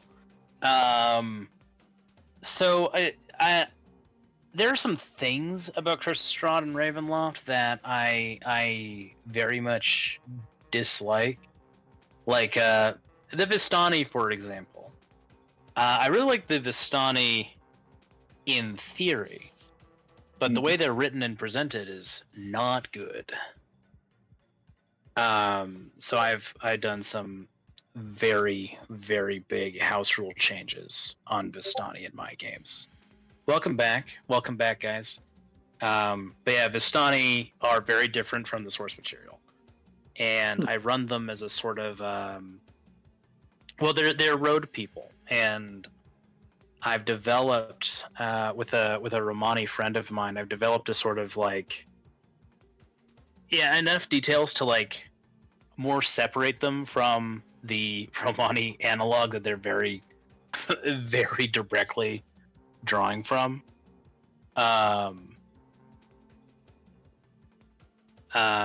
So separating them and making them more of a fantasy culture and more of a nuanced culture. And they sorry? I like that. Yeah. Yeah, they kind of They weren't my favorite out of that whole campaign. Yeah, the Vistani are super cool, but they don't treat them very well. In especially 5e, in especially 5e's version of them. And so I've added which is based on like info from them from like second edition. The best Vistani related stuff is from second edition. Where their faith system is based around hospitality on the road, right? Mm-hmm. Like a big part of their history with Strahd is that the first time that they as a culture encountered Strahd was when he was like a young soldier and he was wounded on the side of the road and was going to die if they didn't help him. So we sort of like built on that idea where it is culturally important and moral to help fellow travelers, right? Mm-hmm. So my favorite way of starting Curse of Strahd at this point is they enter Barovia, they're lost. We do a little bit of like introduction on, are you guys a pre-established party going in together, or are you all from like different worlds thrust into Ravenloft and you all have to adapt, and your only real obvious through line is that you're all not from here, right? And you're here unwillingly. And wandering through the Svalich woods and trying to like get your bearings, one of your first encounters that you come across is Strahd. Because one of the things that, like, irritatingly, one of the things that the module does not emphasize, and they make some like have Strahd recurring or whatever to show up the party. They don't talk about the fact that he's a vampire very much, right? Like he attacks a couple of NPCs, but they don't really play with the idea, besides the obvious, that like he's a vampire that needs to feed. So when you encounter him the first time, he is finishing his supper out in the wilds on a hunt on a hunter, right? Like you just so happen to have come across him as he was feeding, and the fact that he's a vampire is a secret, right? Like it's supposed to be a secret in the setting. Most citizens don't know that he's a vampire. So obviously he's upset and he's high on the good stuff, on the red stuff, and he's already in beast mode. So what this accomplishes is one, after getting a little bit of bearings and getting a lay of like the initial land and this and like the woods and sort of like the environment, you introduce the final boss of the campaign, where a lot of campaigns suffer by not introducing your bad guy early enough, right? Which is usually like something you can get away with. But for Curse of Strahd, Strahd's in the goddamn title, right? Like he should be emphasized. So, and you're level 1 in the base game, level 3 in my games. So no matter how you shake it, you are not getting out of that combat okay, right? It is in the big likelihood of a one-shot kill. And that's by my design. Well, the design of the creature, but like this encounter is designed to lose, right? And if you're clever or whatever, right, or if you like make an effort to run, like that's one thing. But most players are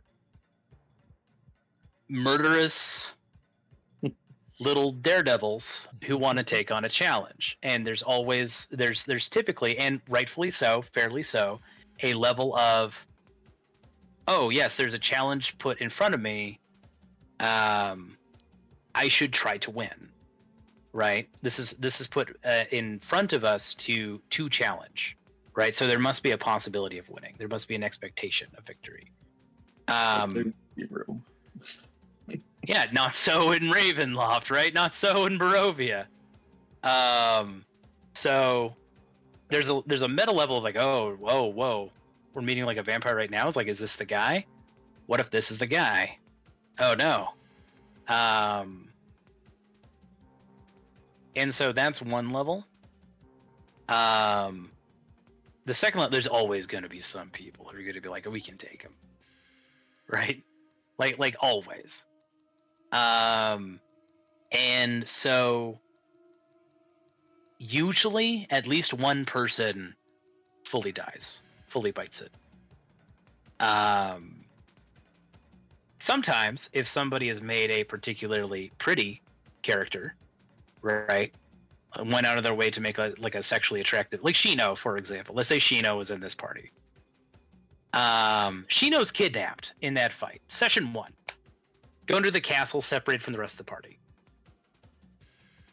And maybe everyone else gets wise and runs, or everyone else like continues to fight and more than likely die, right? So let's say that happens. The party's level 3, they fight Strahd, and in doing so, you get to see a glimpse of what your final boss is capable of, right? And you can see that separation. I haven't heard from Jex yet. Unfortunately. Hopefully they're doing okay. Jex, let us know if you're doing okay.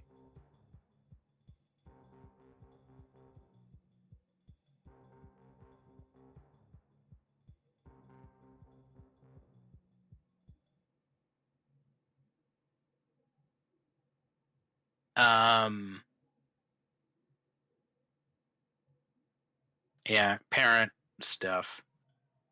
But so from a meta perspective, you get a glimpse of what you're up against, right? What kind of things you need to, what things you need to work on, and what you need to expect for when you eventually do fight them, right? Mm-hmm. Okay, I got a message from Jex.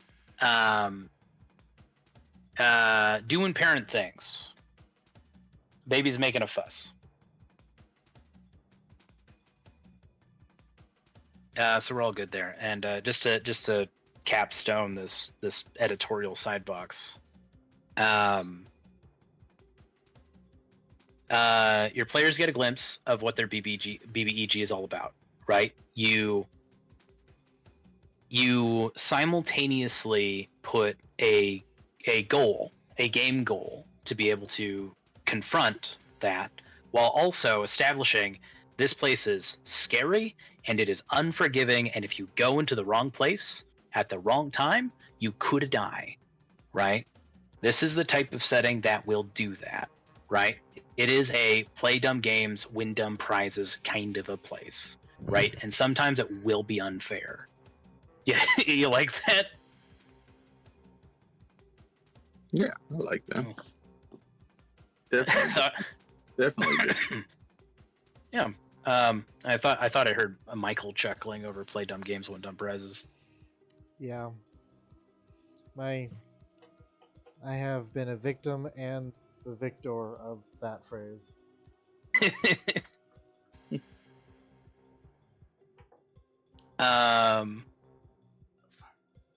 Spirit Guardian is back down. All right, got it.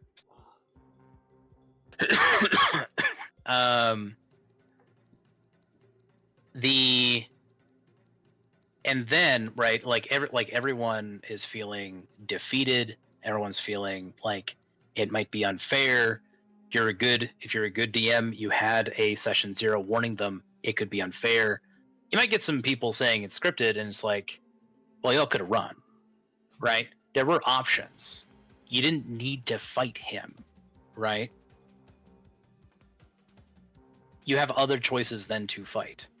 And then we transition to a scene where I have the Vistani seeing these dead and dying adventurers on the side of the road, who are in the company of Madame Ava, who is like a CR16 NPC cleric,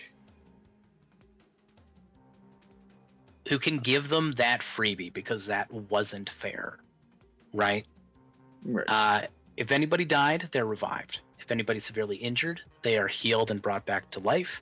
And then you very quickly save time, because a big part of that campaign, Vanilla is just wandering aimlessly in the woods and being lost, which is horseshit. And the campaign starts proper in the Vistani camp, saving a fuck ton of time, and you get your quest and you understand what's going on, and you have context on what you're up against. Overall, in my opinion, Strahd murdering the party is the best way to start that campaign. For everybody Anyways. except whoever he kidnaps. Yeah, precisely. And they get to have their own little side adventure, getting wined and dined by the bad guys. Sorry I killed all your friends. Have some turducken. But that's enough of that. Sorry, I went on a tangent. We are going to have a... Sorry? It's all good. Groovy. We're going to have a Dark Tide Knight attacking Jex, who is surrounded. This does look like a problem for the Jexer. Hell yeah. I love a problem. Sorry? I said, hell yeah, I love a problem. You are, get a load of this problem that you're surrounded with. Lots of guys. And this big boy is going to try and sneak attack you with a short sword.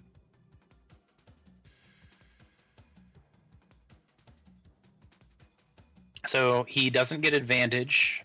He's not flanking. But he is going to attack you twice. Ooh, and 23 looks like it's going to hit. With 8 piercing and 7 sneak attack. 15 damage altogether.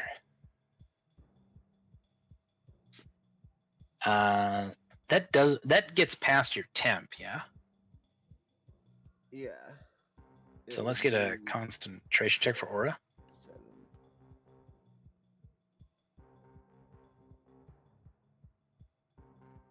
You sound like me this morning, but much worse. I hope after this you get lots of sleep, my friend. No, I work at 5 in the morning, but it's worth it. I hope work contrives a reason for you to not come to work today and still get paid, so you can get some much-deserved sleep. I know it's a narrow shot, but I'm still hoping for it for you. Alright, down to 46. I'm sure 16 passes that con, right? Oh yeah, for sure. So he's gonna try and stab you again. This one's gonna miss.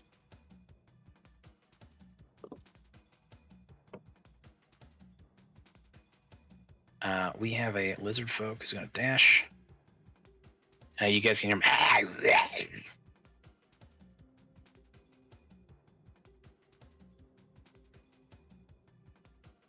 making their way downtown. After this Reaver moves, it is Shabaz's turn. Shabaz, what are we doing? I want to try to get Hargrim out of the grapple. Okay.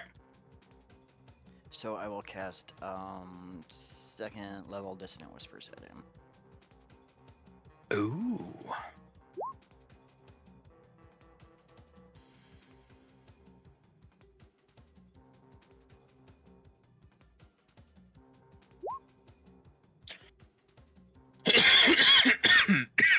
Come on.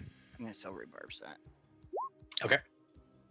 And give the advantage to Hargrim. Dissonant Whispers. Okay. 2 damage.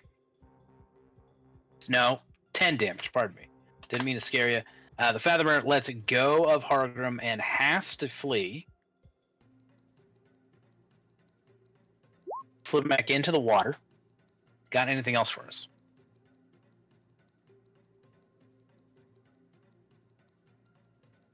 No, I'd probably like to retreat too, but I don't know how safe it is yet, so I'm maybe... No, I'm going to stay right here for now. It's kinda safe. I can't really see around the corner, but all I see is the troll and the one dude.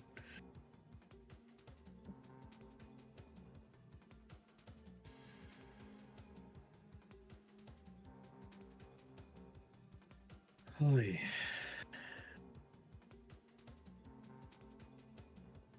Yeah, this is a problem. Nine Tooth is going to regenerate 10 HP. And it will need both types of damage again. Nine Tooth is going to be attacking Hargrim.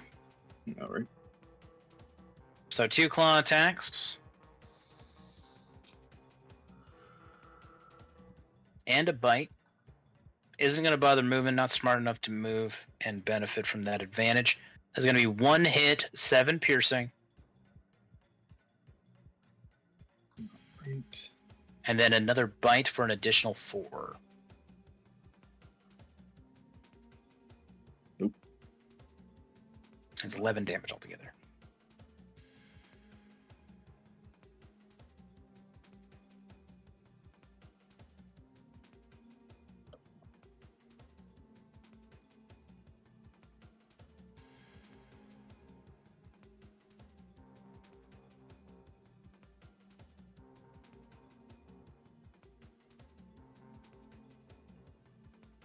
The Fathomer is afraid, gonna move another. It's gonna dash on his turn, but is it no longer afraid at the end of his turn? He's not afraid at all. He just has to move, and then he's back to whatever he was. Well, I already moved the token. There's too many tokens for me to move him back, so that's fine.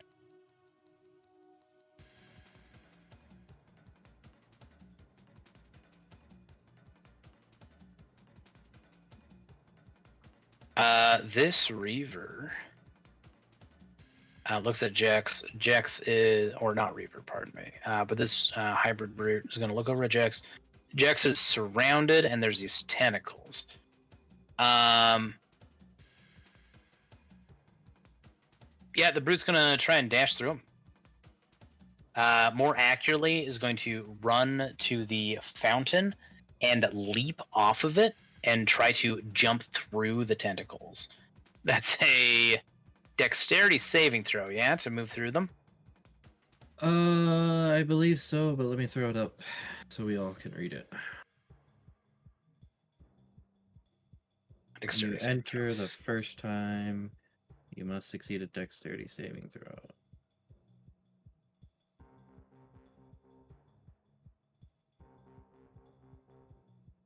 These guys are quite bold. Yep. No damage, but I think it's still difficult terrain.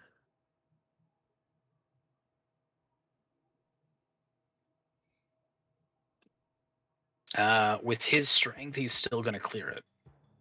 Oh, okay. Like, it is a superhuman ground-cracking leap. Cool. As he slides and like crashes into the wall next to Shabazz, but that is his entire turn. Yeah, these elves, like these like weird aquatic hybrid elves, like they definitely look mean. If there was a size between medium and large, they'd be that size. You mean Wumbo? Sorry? I said, you mean Wumbo? Wumbo? Yeah, they're Wumbo sized.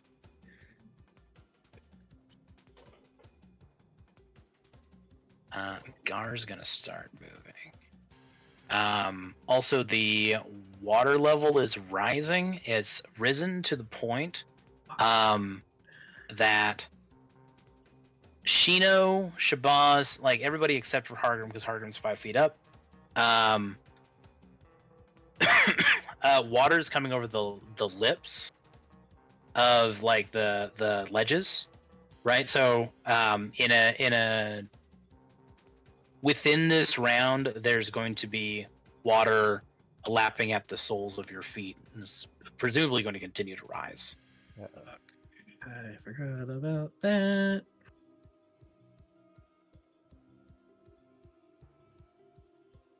Round 18.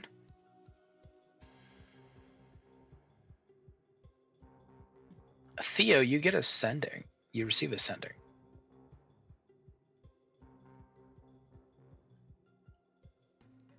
Do you accept? You have a collect call from the Fulton County Prison. You accept the charges. Yes. Sorry, wrong number. New phone, who dis?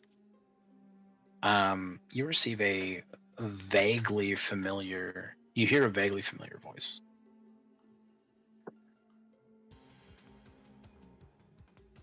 Deorian, I hear that you and yours are in a fair bit of trouble. How much would some assistance be worth to you? Hypothetically.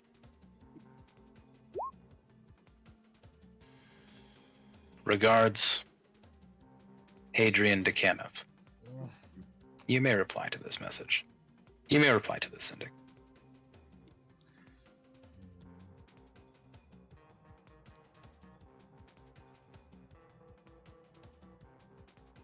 It's getting a little dicey here.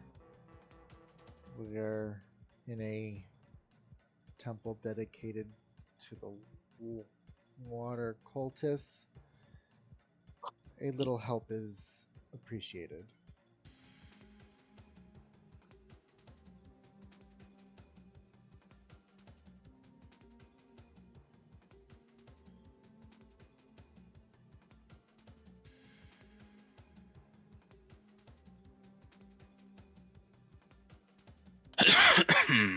All right. Aeon, our Dark Tide Knight, is going to be attacking Hargrim, trying to get another sneak attack in. You can assume that another sending is probably en route, Theo. Okay, yeah. That is going to be a miss and a miss.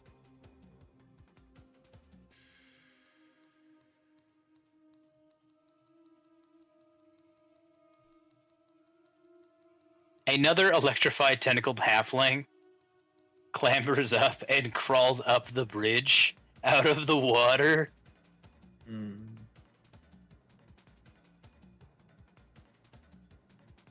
an attempt to close off your escape.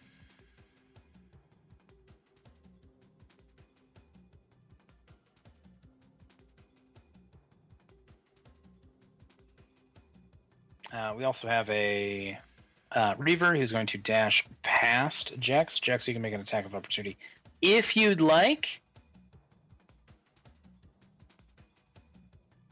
wasting the opportunity. Hey,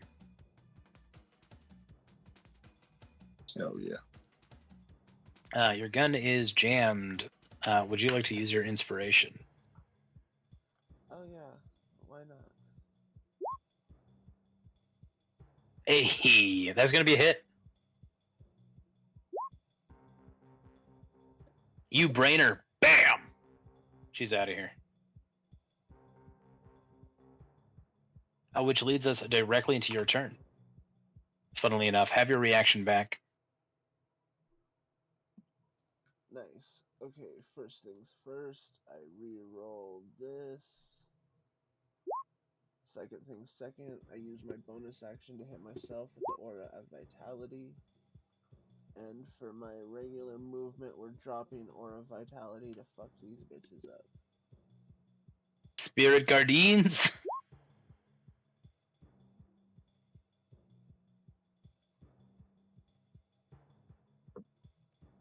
Hell yeah.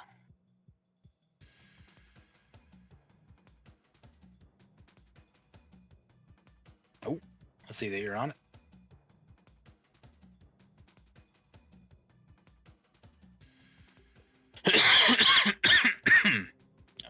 Pardon me.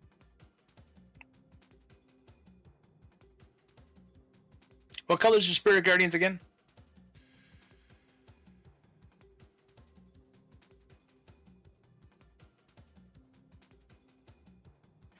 Oh, what was it? The silvery green of a late night's rain? Whatever I said.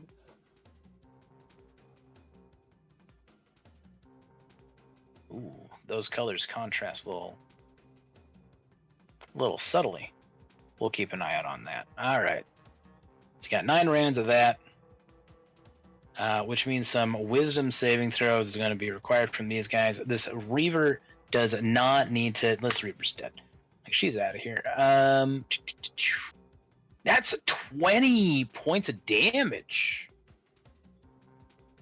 Wow. They're taking at least 10 points. This is true. And it's radiant. None of these motherfuckers have resistance to radiance. Mhm.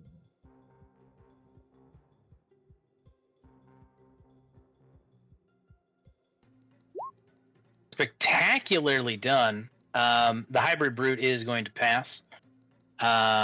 Only taking 10 damage.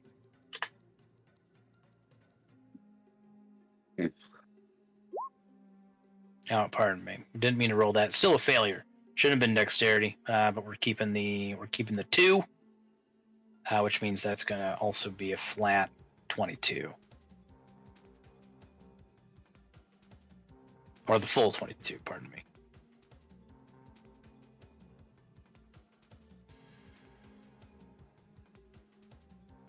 That is all 3 of my actions. My end of my turn. do you want to move? I can't get through them right now, and the only way I'm stuck on 2 ends of the hallway. I can come get you if need be. I'm still at 90% of health and have that, so I will let you know if I need that emergency exit. Okay. Shit's fucked over there, but could be worse. Yeah. I mean, I haven't really ever got a chance to try my build. Last time I got in an oh shit scenario, I kind of just tanked everything with hits, so... Sounds It might be an opportunity. I'll keep one in the chamber just in case.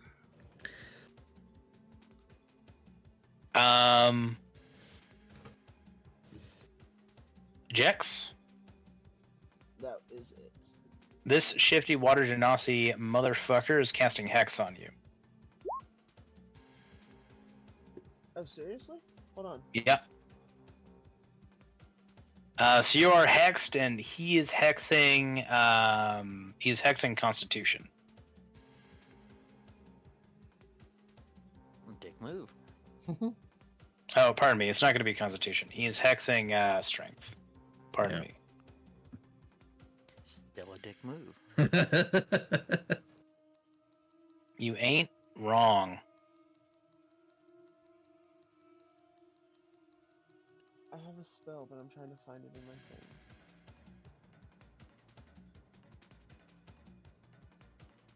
Or did I take that one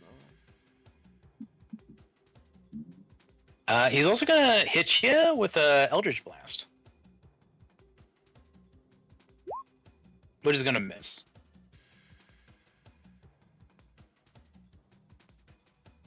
His Eldritch Blast smells briny. He's gonna move up here. So your Twilight Aura, this is the last round, Jex.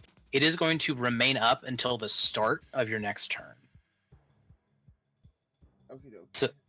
So yeah, in theory, if people end their turn within the purple, you still get the juice. Speaking of, same thing with Hargrim. Hargrim, this is your last round of rage.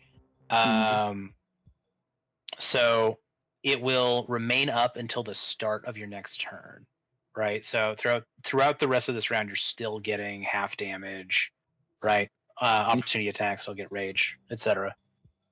Okay.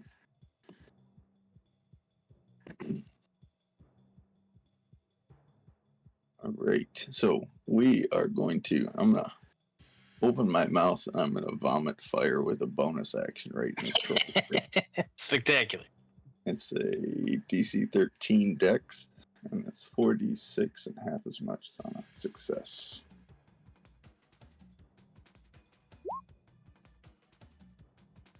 See that damage?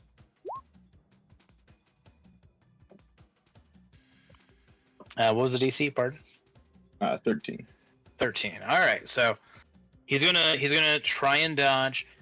Still doesn't go too well. He's gonna take 10 damage.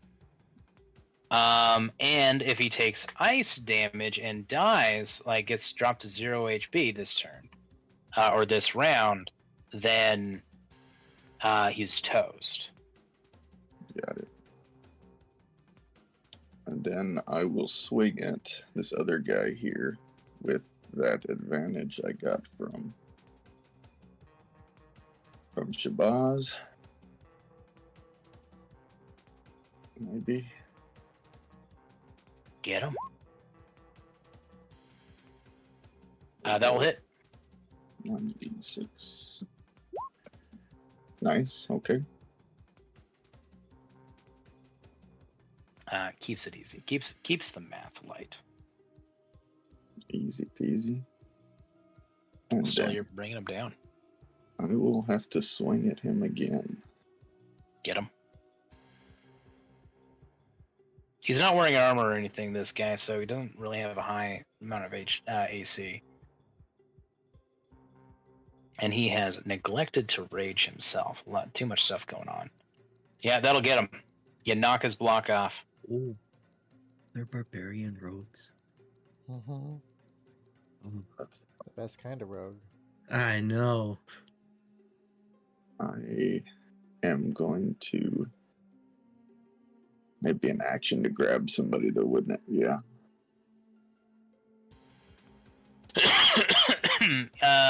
Depends on the context. Who are you grabbing?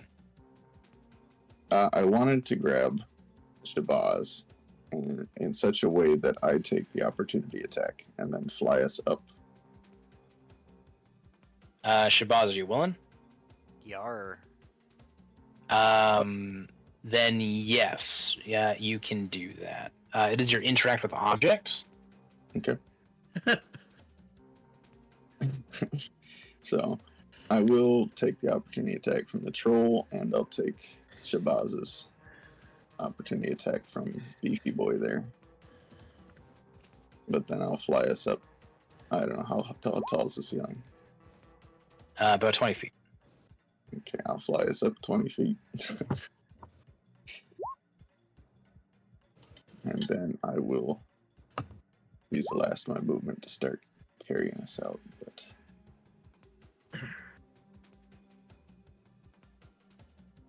You take 12 damage altogether from both attacks. all right. And I can't move anymore. I just realized. So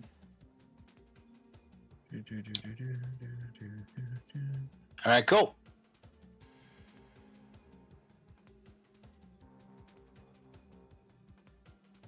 This briny broad has realized that trying to smash through a stone wall is not going to get her anywhere. So she's going to return to this hallway with Jax. We have the brute. He needs to make a wisdom saving throw with, what was that, 22 damage on the line. Boo. Ooh, he passes. And is going to try and tear into Jax. Almost with like a zealous fervor. Like he truly doesn't care whether he lives or dies. Inflicting pain on you is a higher priority.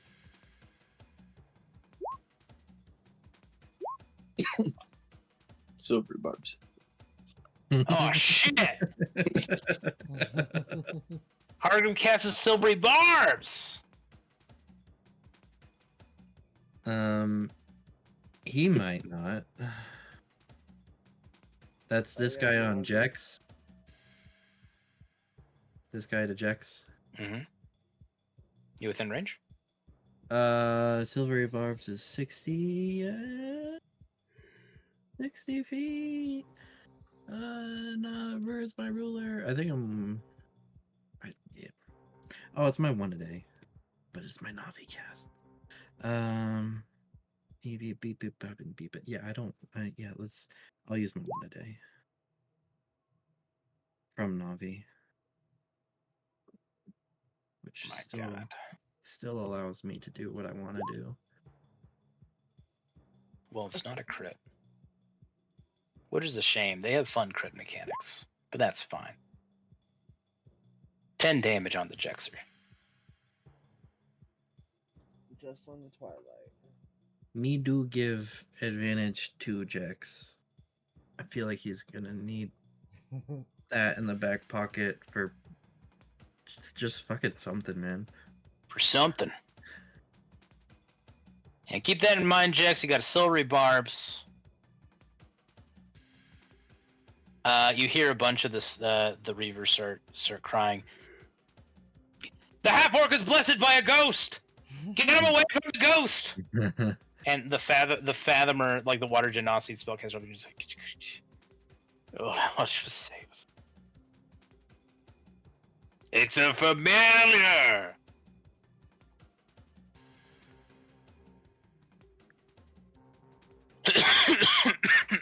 Anyhow, Jex has started to hear the clotting pitter patter of lizard-like feet coming from the north. More lizard folk, if you had to venture a guess. Shino, Everett's tentacles, it goes down. You might want to keep that dot though. Okay.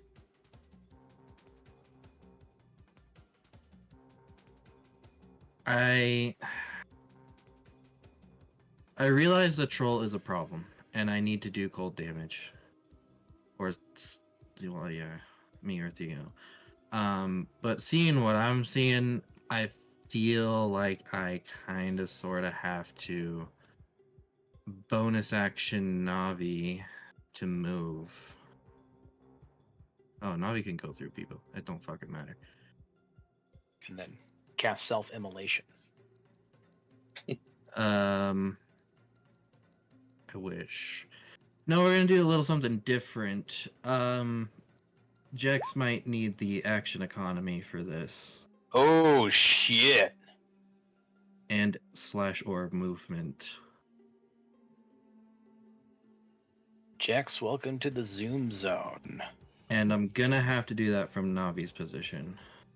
So Navi is now just an extra set of eyes and ears for me because I can't do jack shit from her anymore. That does give me. Unless let me reread it. Jack says the zoomies. Equal to your proficiency. We're still at 3, so yeah, I can only do 3 spells from Navi currently. So that's Shino's action to cast haste from Navi's position, which I used a bonus to move. So all that's left is my reaction refreshes. So Jex, you're on your own. Your pocket wizard did all she could. Physical Shino Prime movement. I know this is a wall. Can I? Yeah. Can I scamper up? Yeah. I'll take 10 feet of your movement. Okay. So 5, 10, 10 to get up, which means 20, which means I have an additional 10 left.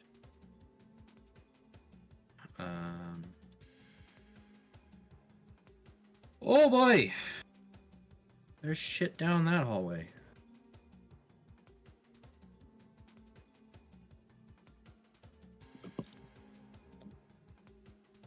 Yeah, I'm just gonna go. I'm going, man. I'll use all my movement there. Okay. Everything but a reaction from yours truly.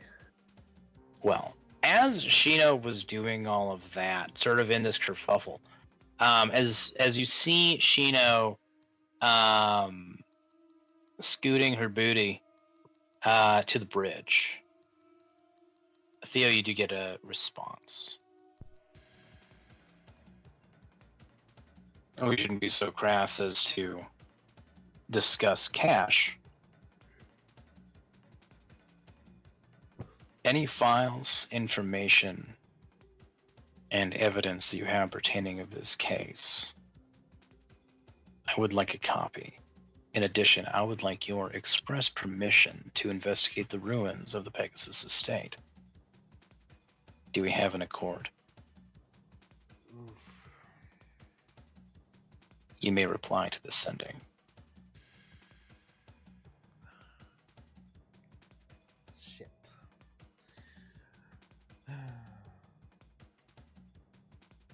Only Theo's hearing this, right? Yeah. Correct. Okay. Shit. Excuse me. Fuck.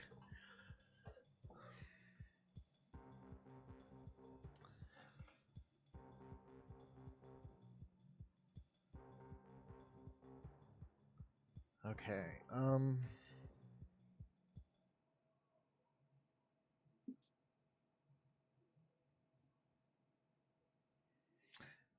As I am in no place to negotiate,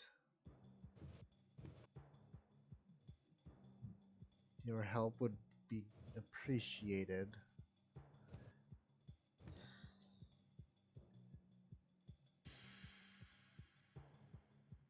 I give you permission to investigate the estate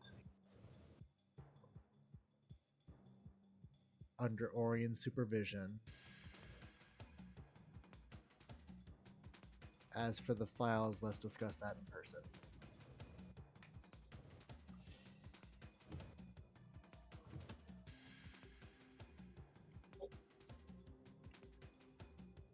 All right. Theo, what else do you do with your turn? Great. I am doing fantastic. Okay, so this troll already has fire damage on it, correct? We just need added Correct. Just need gold. Okay, let's do that then, because I'm just gonna do that real quick. What is that? 15 foot cone. Boom, boom, boom. Hopefully you do more than 6 damage. I hope so too, because that'd be really sad if I don't. Okay, so Theo is going to run up to Hargrim. 1, 2, 3, 4. You can actually go under Hargrim because he's 20 feet in the air. Under Hargrim. Yeah. Just can- like Shino. You can stand on my shoulders. And from Theo, we are going to cast Frost Fingers. Hell yeah. Oh, you did the same. Ooh.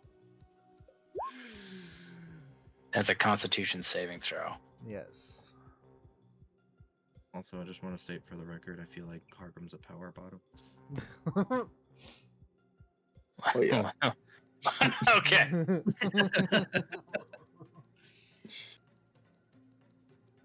Bit of both.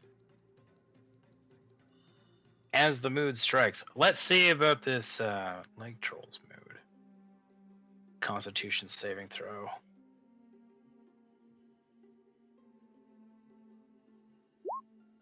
Oh. There it is. Hey. Nine Tooth is out of the game With a +5 even, jeez. with a +5. Alright, so Got Good. anything else from us, Theo? 3, 4. Alright, we're gonna step back a little bit. 5, 6, 7.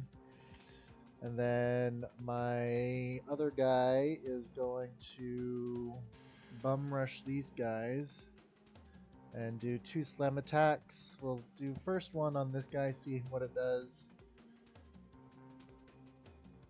Oh yeah. Nice. Who's the target again? Pardon me? This guy. Yep. This fella. Alright, well that's going to be a big hit, but he does have resistance, so that is going to be 3 damage. Yeah. Alright, then we're gonna hit him again. Get him. Get him, get him, get him.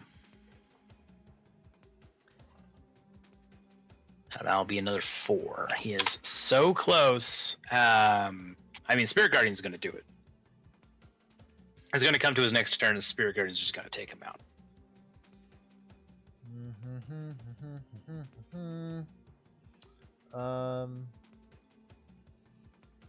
And what's up with this guy over here? She is flying. She's like a gliding, Oh, Around? that's right. spitting acid. We don't need that over there. Okay, yeah, it's just gonna sit tight right there. And that is mine and the elemental's turn.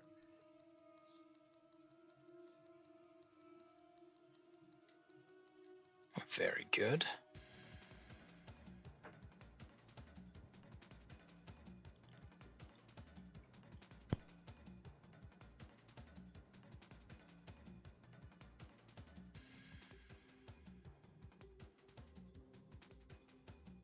Oh, hey, you know what time it is?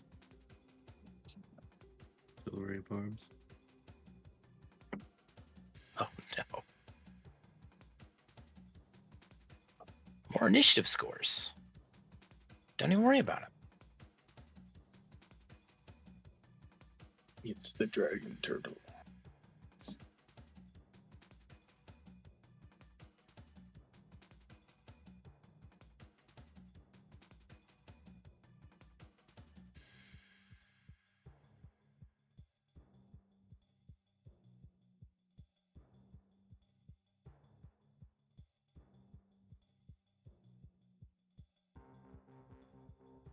Jax, you're being targeted with a ray of frost. Oh, okay. From this guy who is not Hargrim's dad. I understand there might be some confusion. But the ray of frost does come out of the glowing blue icy eye.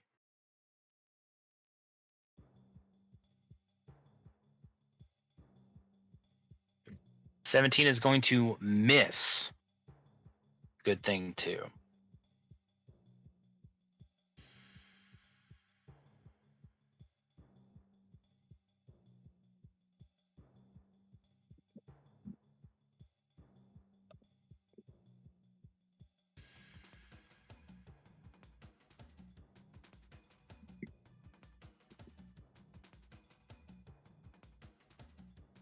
Oh, fuck. Yeah, Shino. You see a half-orc Darktide Knight. He looks a bit tougher, a bit bigger. Hey, is that the guy I fireballed?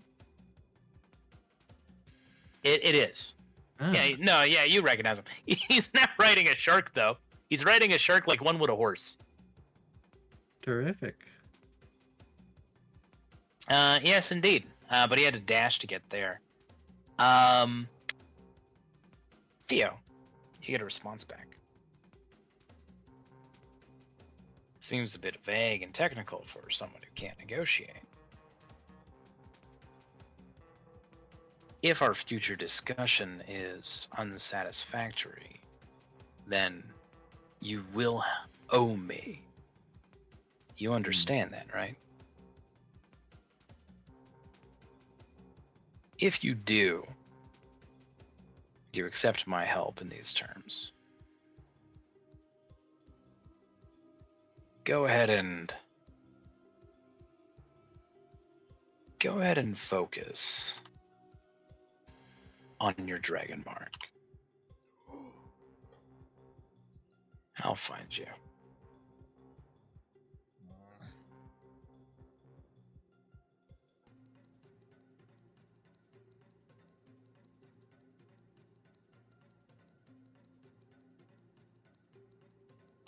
The water crests and erupts as landing in front of the tentacled electric halfling is another freak. A hammerhead shark man has leapt up onto the bridge and roars at Shino. He is wielding what appears to be a scimitar. And he's disgusting.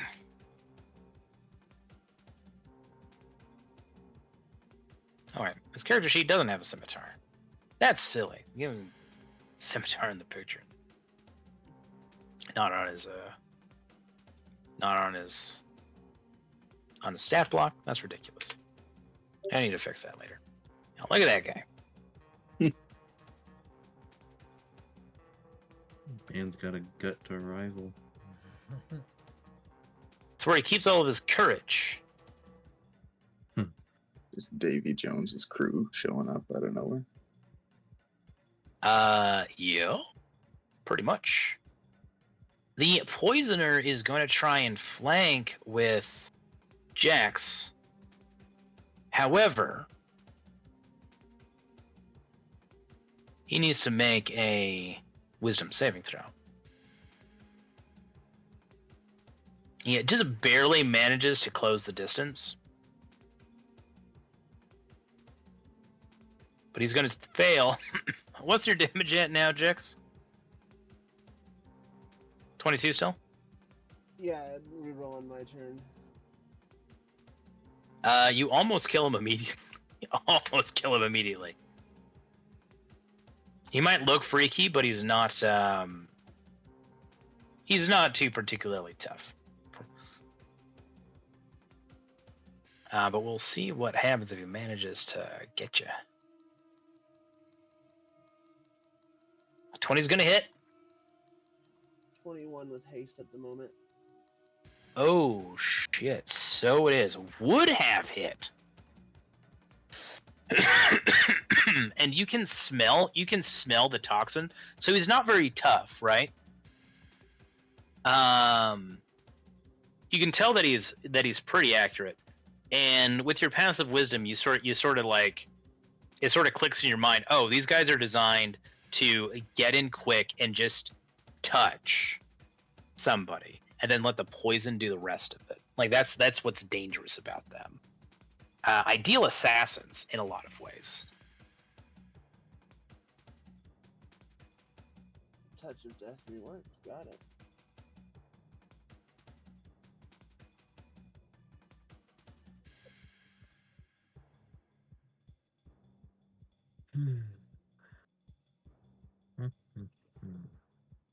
A lot of dashing, a lot of moving. The lizard folk are re-entering the combat.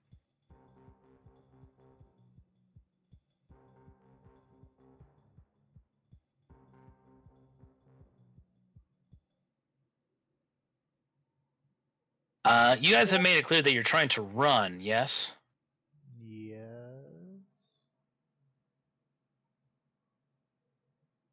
Theo, an acidic spitwad is coming your way.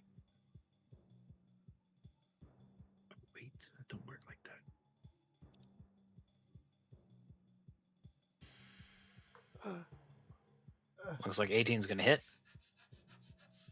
Hold on. You take a. Hold on. Shield. Hiya.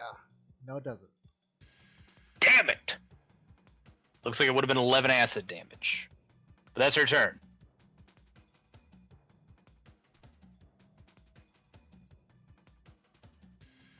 These Reavers are gonna. Well, this Reaver is gonna come back here and sort of like position on the stairs. Jeks are being shot at by crossbows. This is fine.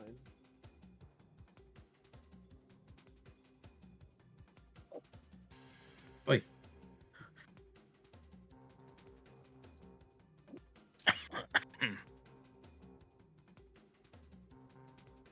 Oh, that shouldn't have been to me. That's a 19, so with haste, that's gonna miss.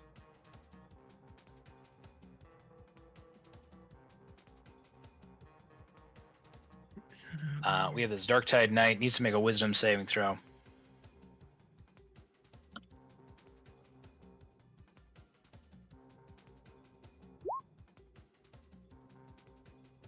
What is your DC?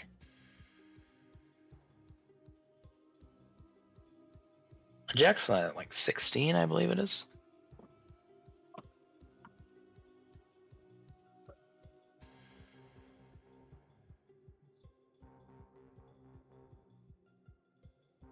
$14. Okay. So the Darktide Knight is going to pass, taking 11 damage. Is going to move, trying to surround you, and is gonna try and take a stab at you. A sneak attack stab.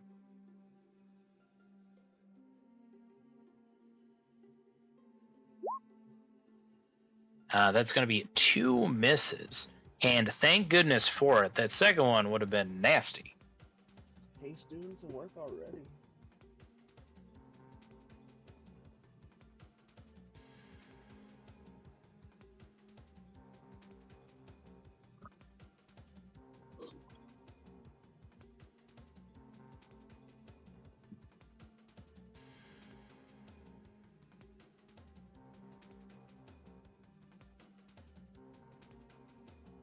The water continues to rise.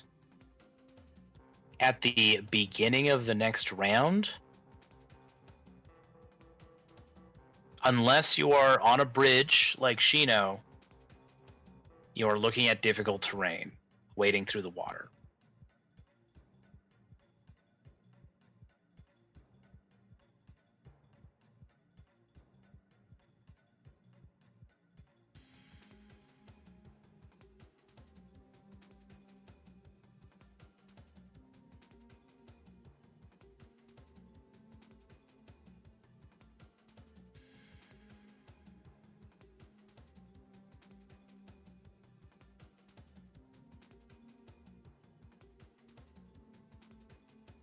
Another crossbow is coming at you. Jax.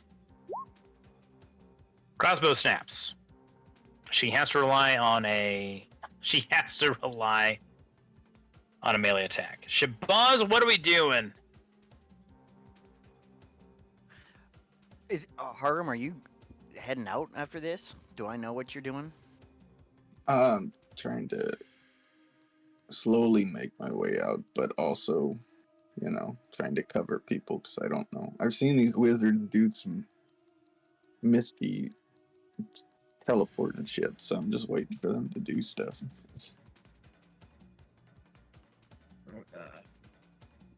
Kind of in a holding pattern with Jax right now. I mean, don't worry about me that you sacrificed everyone else. I think I can get away from this. If Well, not, it would I'm be looking at the worse. exit here, is what I'm looking at. I figure you guys will figure something out. I'm just Hargrim's carrying me right now, so. Yeah, I'm slowly making my way there. I'm turned. So I'm gonna have Hargrim on his turn and just tell him that I would like to be moved. Well, I'm 20 feet up, and I have feather fall. If I were to feather fall, is that just straight down, or can I drift? I'd Is say that- you can drift. Does Sorry? that count as my movement?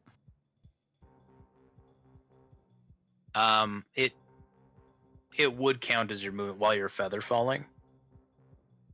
Yeah, if you're like drifting down, if that's the idea.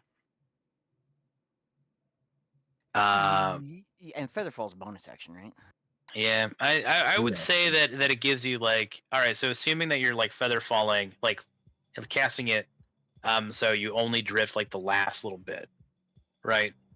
But you're otherwise like falling at a proper speed. I would give you, you know what? We'll make it an acrobatics check. And if you get past 10, DC 10, then you have like a 5 feet worth of leeway to kind of like put yourself anywhere. And then if you get a 20, you can move 10 feet. And then either way will only cost 5 feet of your movement. You know, I might be getting too complex here because I think I can just get there anyway. Oh no, because I'm 20 feet up in the air and that counts as movement too, huh? No. Fall speed is instant. I would like to get to here. If I like bonus action feather fall and know I'm feather falling and have him toss me that direction, would I be able to land there?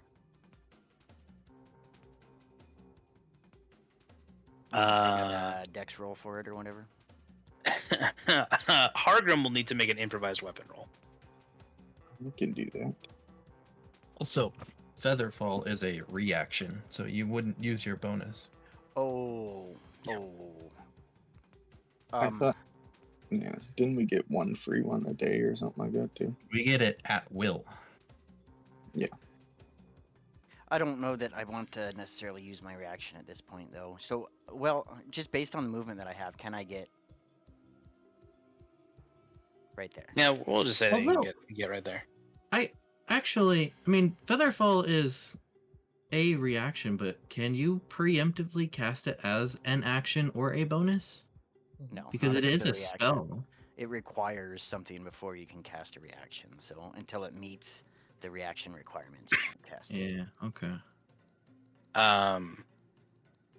Yeah. So here's how it would work on your turn, right? If you want to cast Featherfall on your turn, is that on your turn you would just jump, right? You would just put yourself in the situation where Featherfall would be useful, right? And then even if it's on your turn, you should be able to still cast Featherfall because you met the other prerequisites. You are falling. If you don't cast Featherfall, you'll die. Or get hurt. Ergo, cast Featherfall. And I changed my mind. I would rather move to there. Would that still be within my range? Oh yeah, for sure. All right, so I'm going to get to there, and then all 4 visible enemies to me should be within my 30-foot range.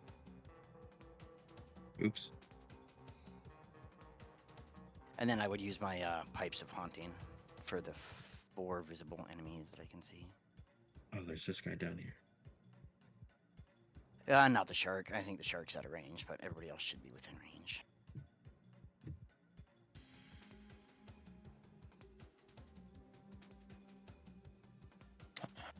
Range. Yeah. I see the 4 guys we're talking about. Alright, Pipes of Haunting. That's a wisdom saving throw. Yeah, what's the DC? 15. 15. Alright. Walk us through how that looks and what is happening mechanically. As Hargrim lets me go, I start moving over there. I whip out my Pipes of Haunting and be like, Nice. Terrible. Pardon me, they did not have advantage, so that's a 5.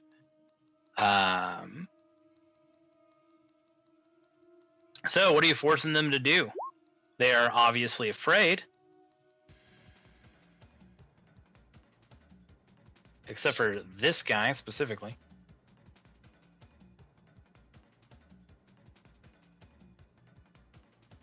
I know it might.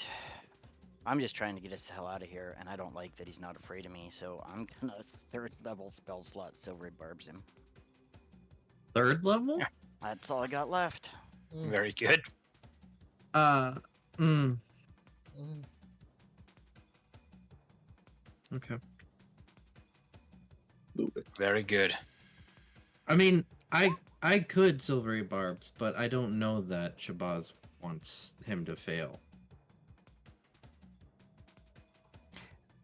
I would then probably give my advantage to Hargum. I think. Well, Shino, you think you'll need it?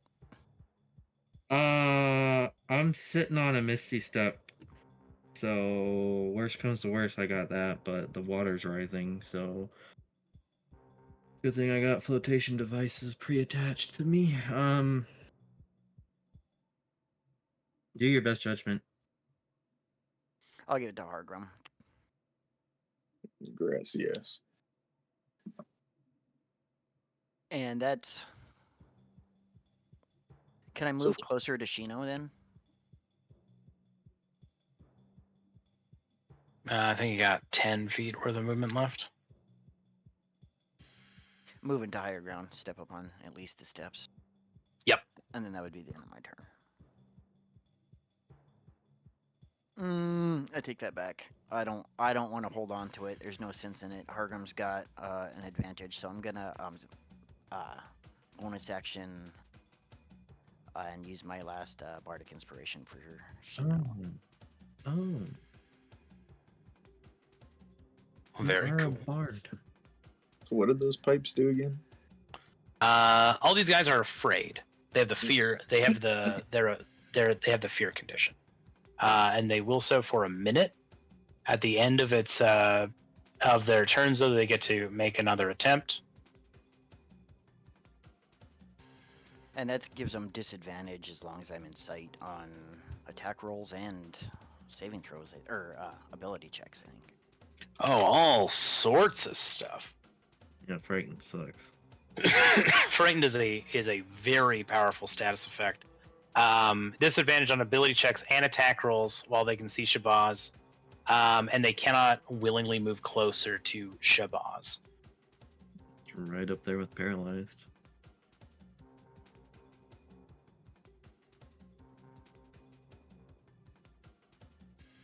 So, anything else from Shabazz? No, that will be the end of my turn.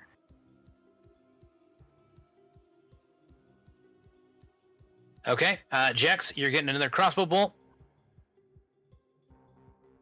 from this salty Sandra.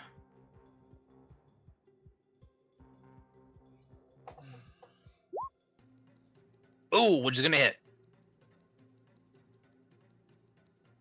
That'll be 4 piercing damage.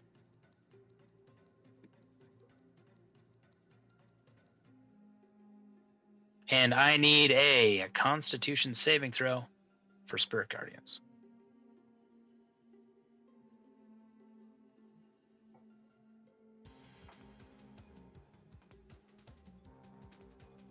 Home might be taking care of a baby. Does he still have temp? Not He does. He does still have temp, and also not that it mattered. So I'll take care of that temp. HP for Jax. And we have a hybrid poisoner who needs to move away from Shabazz.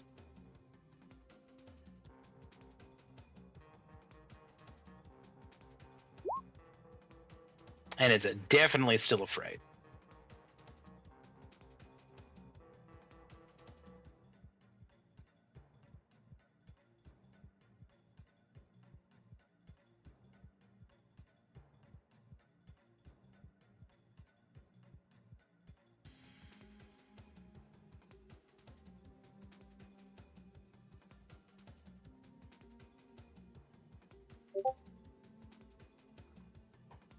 It's going to be the same thing for this guy. He has no choice but to back his hammerhead shark ass up and try to avoid Shabansky.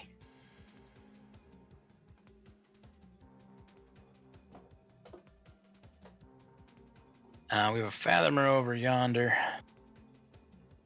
Turning to his senses. Gonna make a dash.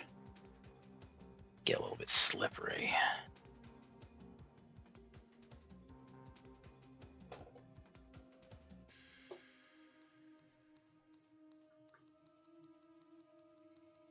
And closing out this round, the brute is going to attack Theo.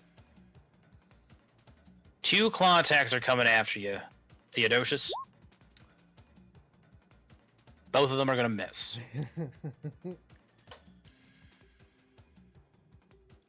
Round 19. We have a hybrid shocker.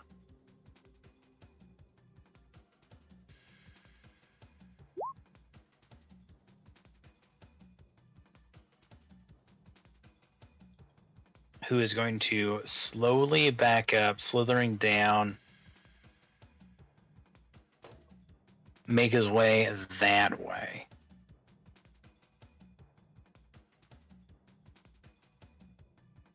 Away from Shabazz. But will no longer be afraid his next turn. Jax, what do we got? Okay, first things first, my first action, I'm going to drop.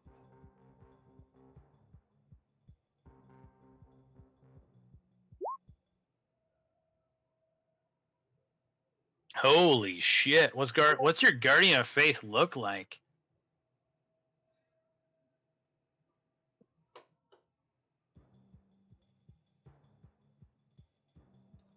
It's a garbage golem. A garbage golem. I don't know if I'm a Pokemon fan, but I just imagine Garbodor. Think of like Garbodor, but forced into a suit of armor made out of a garbage can. Oscar the The Grouch lid on is his steroids. shield, and he's wielding a stop sign instead of a sword.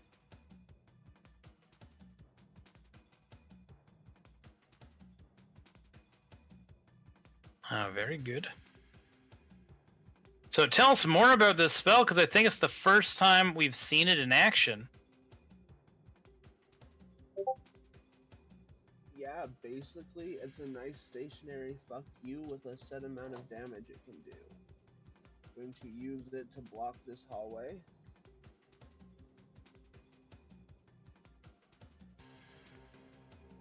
And since I'm hasted and have 2 actions, I'm going to blast Mr. Bad Touch in the face. But first,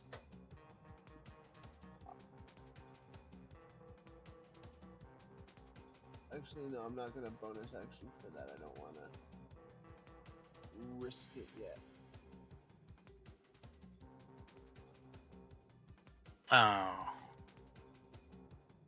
This is this fella.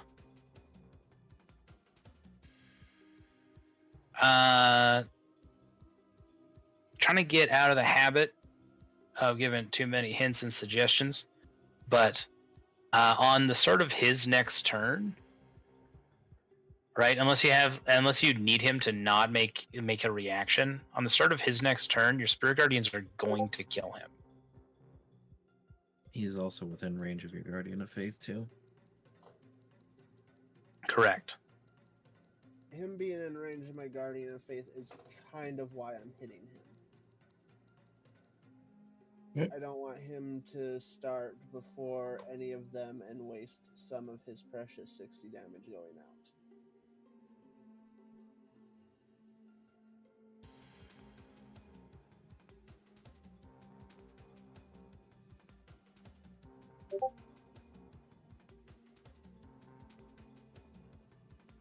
But yeah, your Spirit Guardians will end him at the start of his next turn. I guess you are a DM, and I don't have to worry about janky game deciding which one of them's going to affect him first. So yeah, I guess I will shoot Mr. Mohawk then. It says at the start of his turn.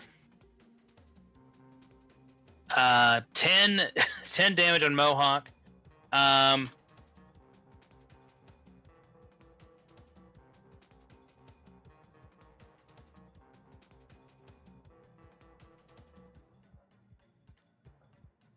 Yeah, I wouldn't do that to you. Not on the Spirit Guardians first attempt. All right, what else we got, Jax? Okay, that's action, and then that'll be it for this turn.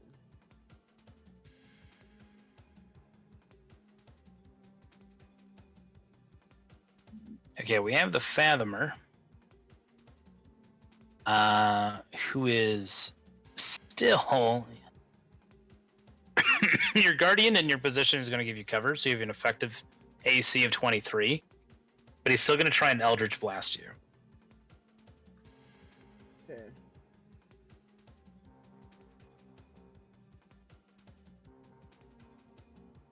That will be a miss, bringing us to Hargrim's turn. Hargrim, you're officially no longer raging. Woo. Let me make sure I turn that damage off quick.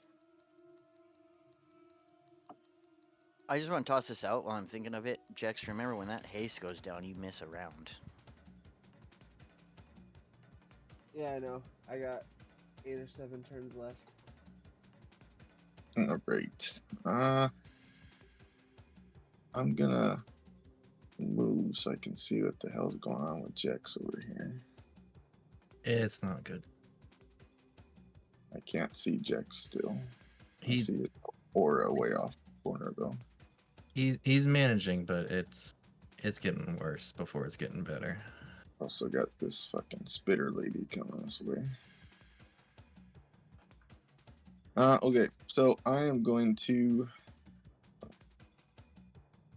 These guys are resistant to fire. Well, whatever. All right, I'm gonna vomit fire down on the guy below me first. So it's a DC 13 Dex.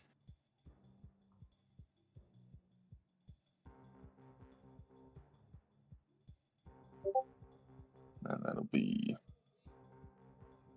4d6. So halved, and then I think he's resistant. So. Yeah, we'll see that damage. It's clicked it, but it just says rolling dice. Or oh, Yes, okay. So he's going to take 9 damage. He did pass the save, but he still takes half damage anyways, and resistance does not double. So he takes. He's going to take that full 9 that he would have gotten even if he passed. and then to further help Theo get out of here, I will start chucking javelins. I'm gonna make plain noises the whole time too. This guy is going to impose disadvantage.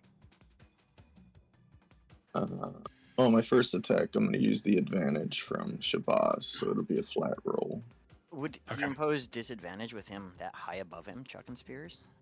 Oh, I forgot about. All right. Yeah, no, I got you. Never mind.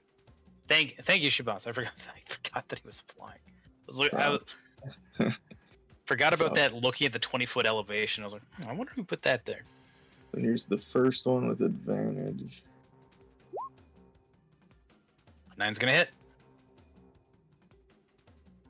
And then the second throw.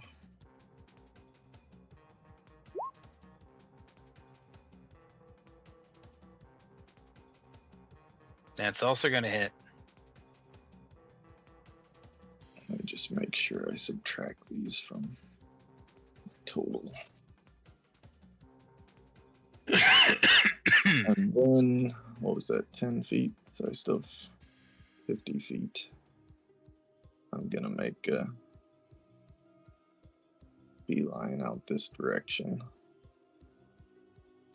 And prepare to help where I can. That's about all I can do. Okay.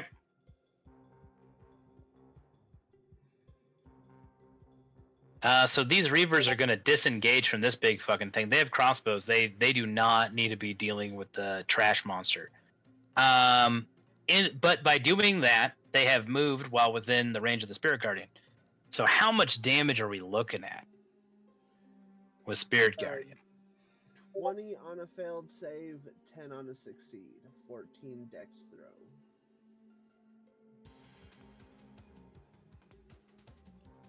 Very good. Make some dex saves. That is going to be a pass, I think. Your DC is 14. Yes, so that means 10. And that means it has 50 damage left.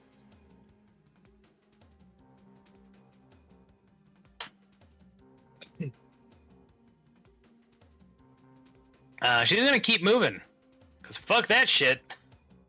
I'm gonna climb up there. And she is going to try and fix her crossbow that was busted before. Hybrid Brute, gonna die. Sorry.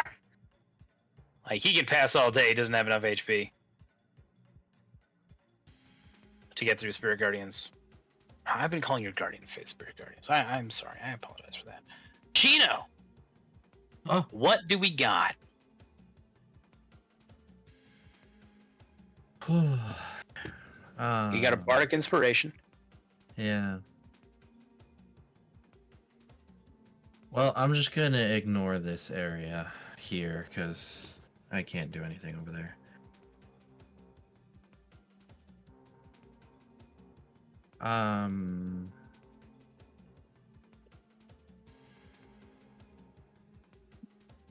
Eeboo-wah. Jabberwocky. Oh, I don't know, man.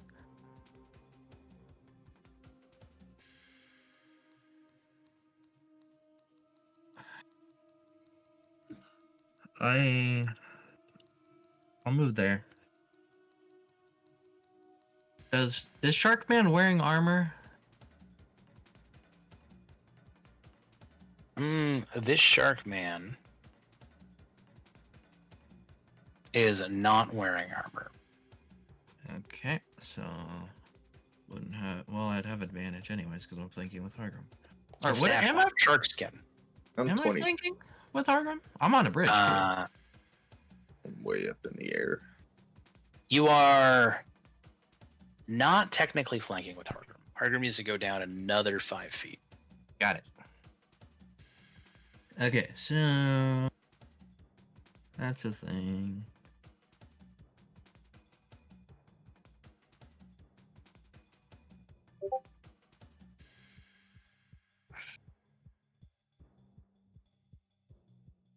This guy's afraid.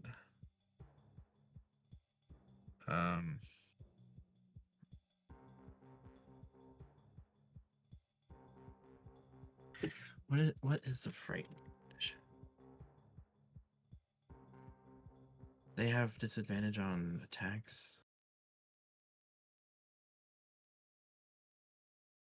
As long as they can see Shabazz, right? Okay. So I guess I can keep moving.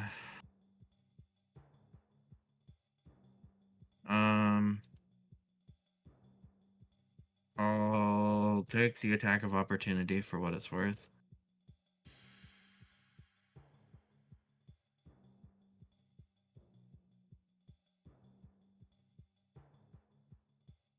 Yeah, because I just want to get as much movement done as possible.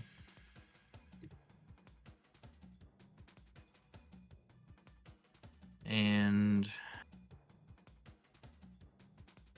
let's see here.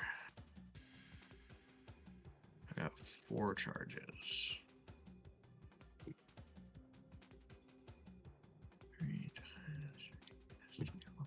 I will shoot Hargrim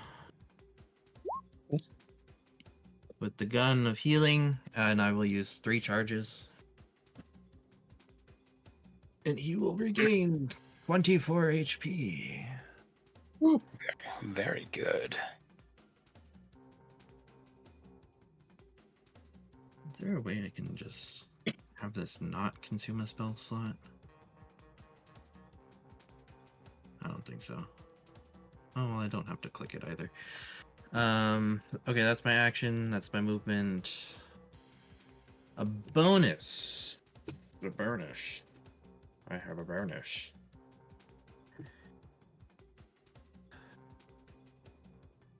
Let's move Navi for what it's worth, I guess. Move her that.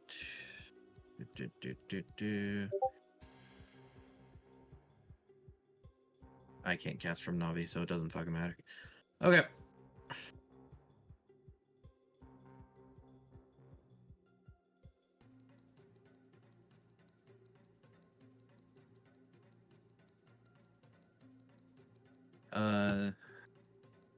Everything but a reaction.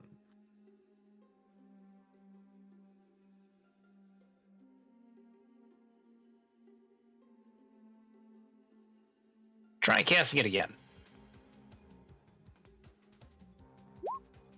Hey, there we go.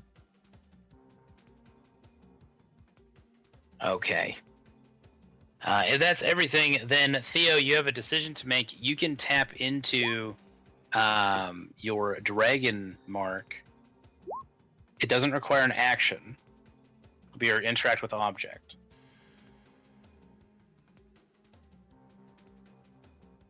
Or you can ignore Hadrian and go for broke. You're also dealing with difficult terrain right now. So water's sort of getting up to your knees. Yeah, that's no big deal. I'm not worried about that right now. I've got things to negate that.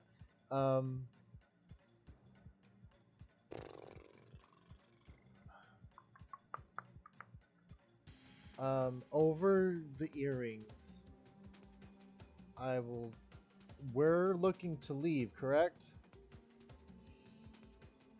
I thought so, but you two aren't moving toward the exit, so I'm concerned as if you're moving or not. Shit. Okay, alright. Sorry, Jex. You're coming with me. Sorry, I know you had things you wanted to do. Alright, first off, Misty Step. At will. 30 feet. Then I'm going to run up a couple feet. I'm going to grab onto a willing creature, aka Jex. Are you a willing creature, Jex? Yeah, I guess. Okay, great. And and I am going to, through my dragon mark, cast Dimension Door with Jex, teleporting us 90 feet in.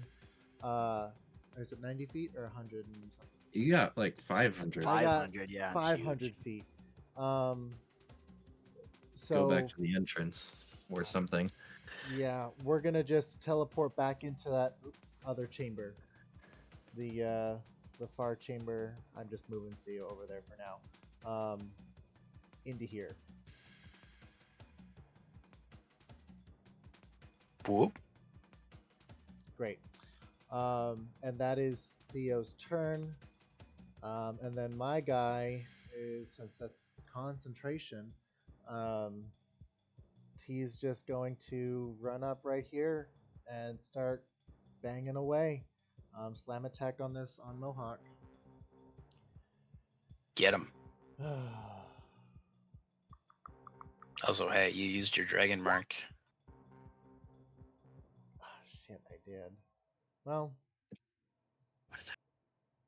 I didn't technically. Ooh, that's great damage. That is great damage. You know what?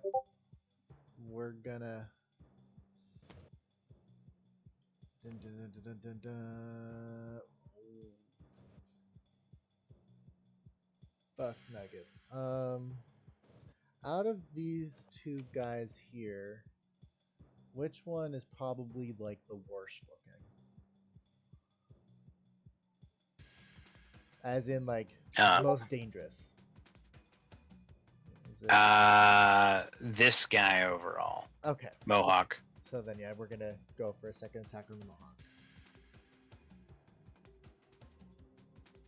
All right, that's going to take him out.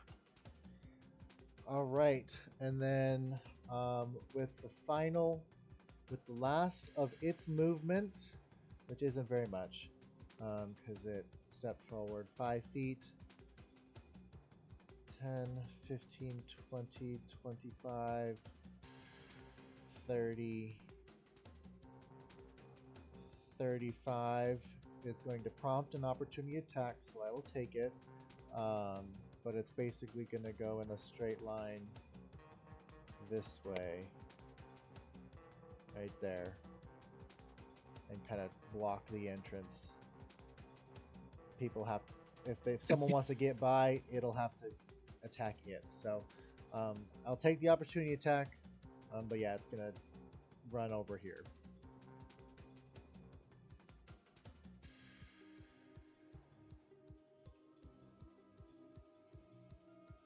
Very good. I don't think he is going to take an opportunity attack, because if he does that, if he makes an attack of opportunity, he does predominantly poison damage, and he does so by physically touching things.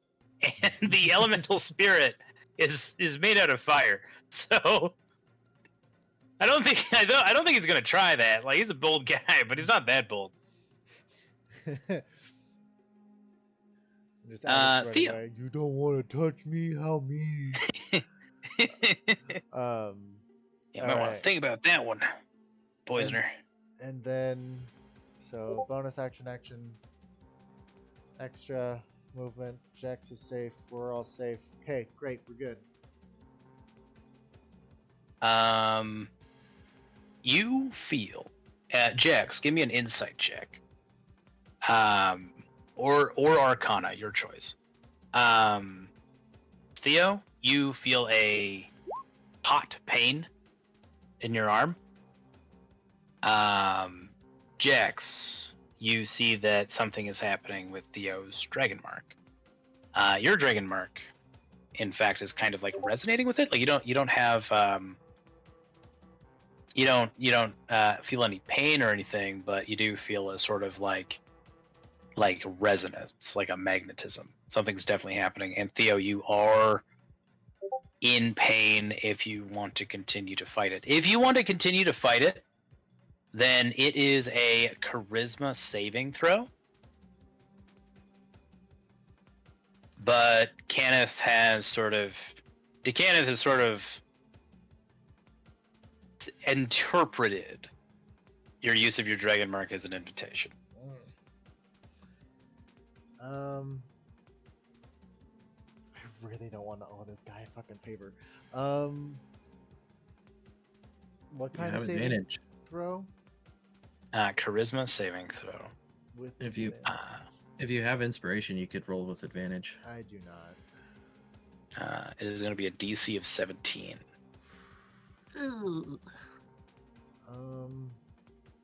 That's gross.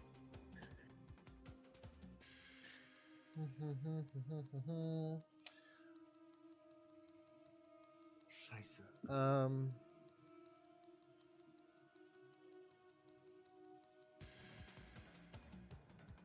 What do I have? Sorry, I'm just looking at what I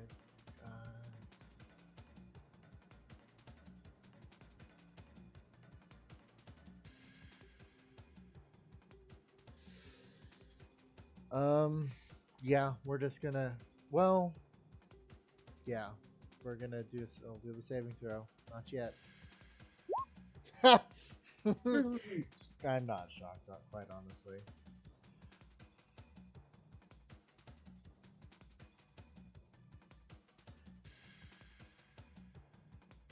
Theo's too busy concentrating on his fire elemental to be able to keep his at bay.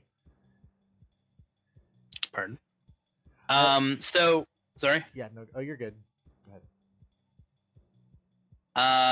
Jex, you're sort of getting your bearings, checking out the door, when all of a sudden Theo, you see that Theo is doubled over a little bit in pain, maybe gripping his arm, or gripping closer to where your dragon mark is. Pardon me. I just kind of assume all the dragon marks are on arms. He's That's just like incorrect. on his shoulder blade, so he's kind of gripping his arm. He's got his like kind of half hugging himself a little bit. There's definitely some hinky artificer magic at work here, Jax. You see the emblem of House Cannith sort of spectrally appear, kind of like a magic word, or illusory script, and out from Theo's shoulder, a sort of vortex of amber light erupts out, physically tearing through some of your robes, Theo. And out from it, a bunch of gears and nuts and bolts and pieces of metal like pour out of it, as if like pulled in through like a whirlwind, and start attaching themselves rapidly. And in a matter of seconds, a medium-sized mechanical entity manifests itself next to Theo. It appears to be a dragon constructed out of artificery, with a sort of like a dyed like metallic purple and gold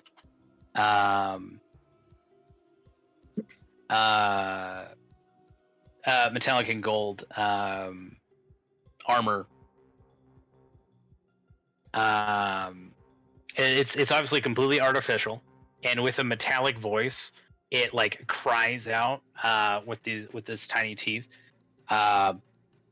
Who's ready to fucking party? I just kind of like Theo just looks down at this creature that just came out of his shoulder, and he's like, in his head, he's just like, really? This is what they sent? These are the reinforcements? Hey kid, you want some drugs? Fuck yes. So Party Favor is going to do two things. First of all, it's going to flap its wings and emit a light. Theo and Jex, you can go ahead and take a short rest right now. Oh shit. Spell slots, great. Thank you. Get that arcane recovery. Ooh. Party Favor is then going to hit you with its breath weapon.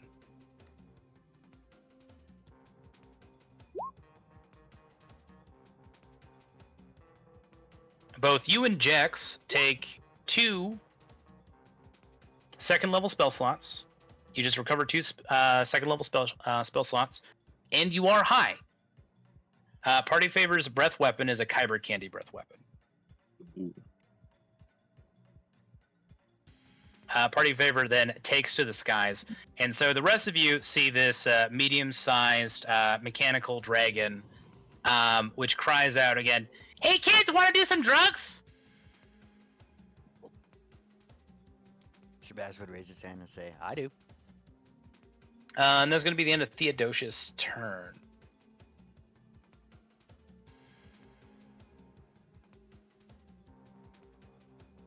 Oh, that light is still emitting. So yeah, Hargrim, Shabazz, Shino, you guys can take a short rest right now as well, but Party Favor can't do another breath weapon. Not until its next turn. Hmm.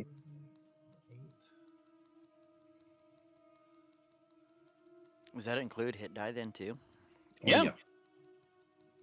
As if you took a short rest right now, some potent healing magic is being used.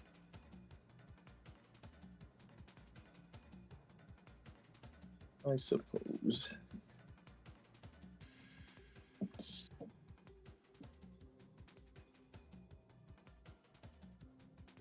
kid. Don't bite my feet. Alright, let's blitz through this last round. This cultist is gonna bite it. Spirit Guardian is down to 21 HP, Jax.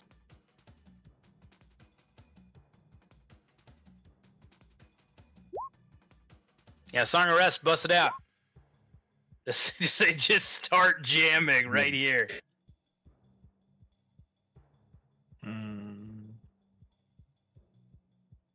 I mean, there is a... Go ahead.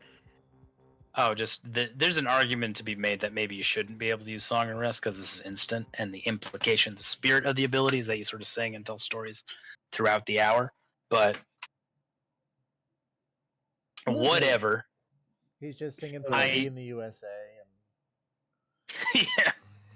And like I introduced a fucking drug mecha dragon to this campaign, so I think that we have jumped a shark, figuratively and literally. Excuse me. I have a couple questions. Yeah. Does this make us addicted to Kyber candies or make a roll to resist Kyber candy? Don't worry about that right now. Well, There I will be do, consequences. because I don't want to accept it if it is Kyber candy involved. I want you to look at party favor and tell me whether or not you have any influence over this creature. You hear in your head, you have no influence over this creature. You have no This problem is with a it. favor, unfortunately. Yeah, I know. Shino, this shark is going to try and bite you. Aye. It leaps out of the water.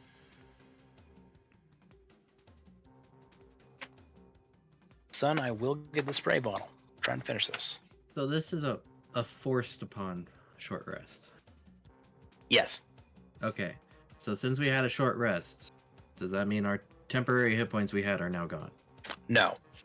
Okay. Not in this case. Let's just do one of those for GP. That about as... I didn't need much, but we're good. You're looking at 15 piercing damage as this shark leaps up out of the water and tries to take a bite out of you. Ah! Ah! Okay. Mm-hmm.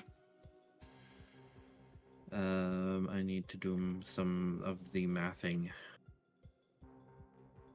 We are good. Do it! The Krasis is going to be attacking you with his claws. Sharks everywhere. One attack with his claws, Shino, which is going to miss big if you want to take an attack of opportunity. I doubt it, but if you want to, you're free to. There's a lot. and- Yeah, no, Yeah, I'm not. disadvantage for fear. Oh yeah, Shabazz is there. Shabazz is there. That's going to hit. No bueno.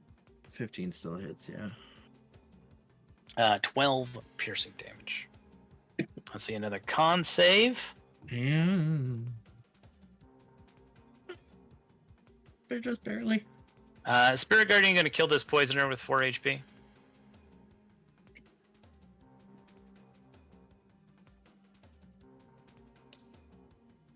Jexter.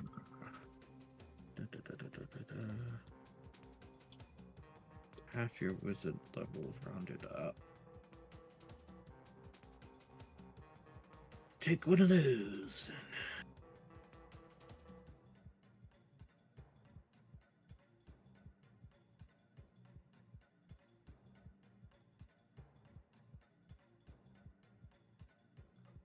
Just anything else?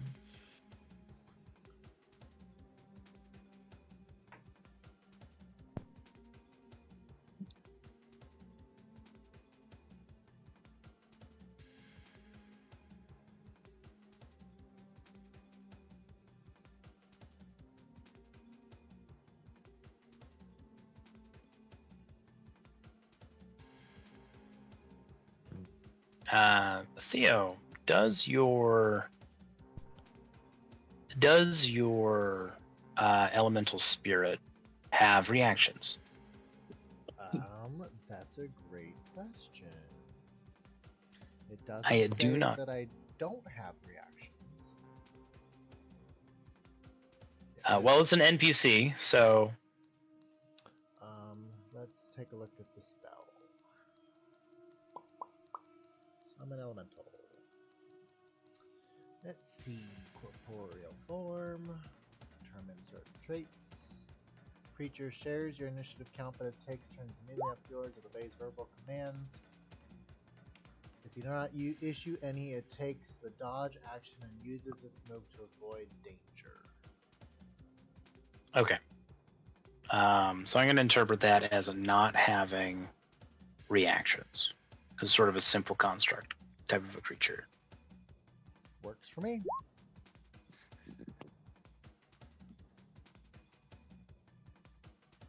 I guess I'll make a will save. Look at that, he's still scared. Shabazz? You're getting spit on. Oh boy, from her. Unless you got something fancy, Shabazz, that looks like it is going to be 17 acid damage.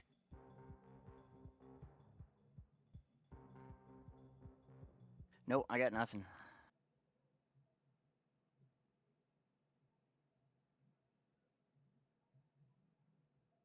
Mm,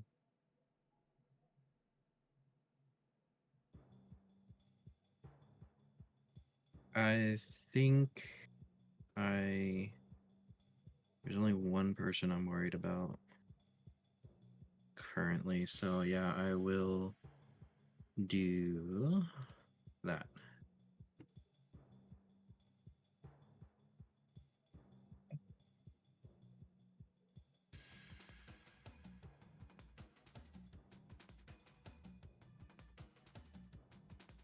Silvery barbs.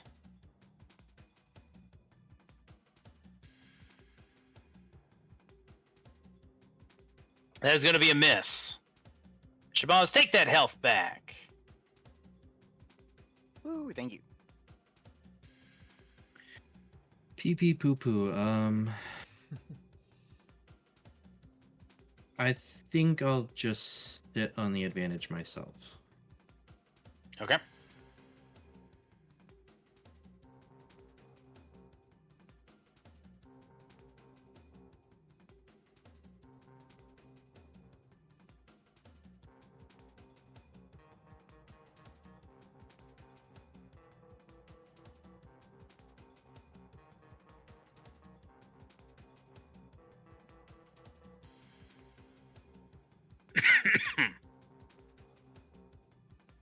That spirit guard is scary. Shabazz, what do we got?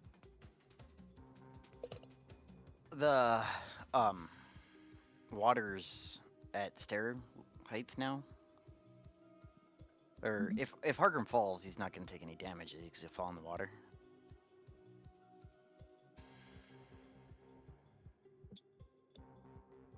Groom go in the water. Shark in the water. That's true. Well, I'm just wondering if I can cast another concentration spell. Because if I drop my concentration, you're gonna... I think I'm close enough to the bridge. I might be able to, if Teddy says so, I might be able to swing it.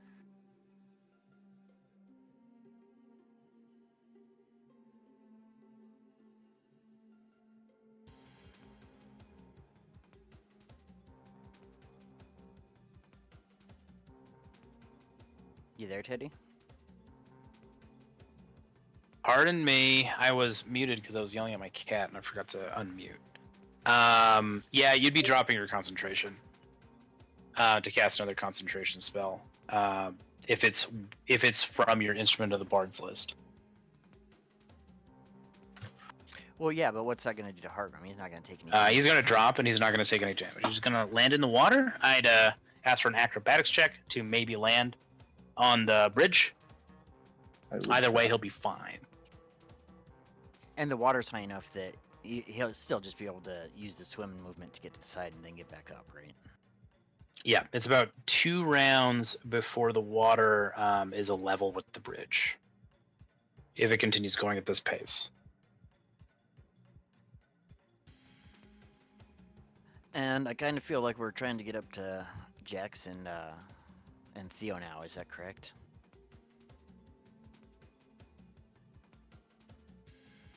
Is that where you're headed, Shino?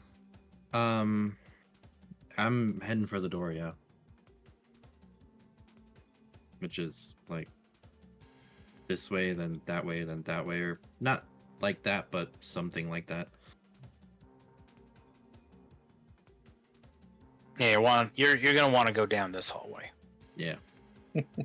And do elves get advantage against being charmed, or is that just sleep? No, against charm too. Oh, that's fate touched. I can't put to speak. It's charmed and can't be magically put to sleep.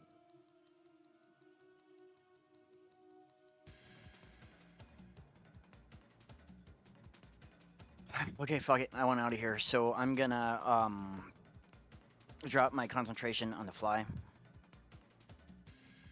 Ooh, question. Yep. If I move to here, can I help Hargrim land on the bridge when I drop my concentration? I dig it. Hargrim, give me an advantage. Give me an acrobatics check. You have advantage. Whew.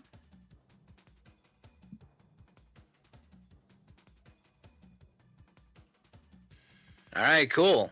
You start dropping. Shabazz, you reach out, and you guys use some teamwork to get Hargrim onto the bridge.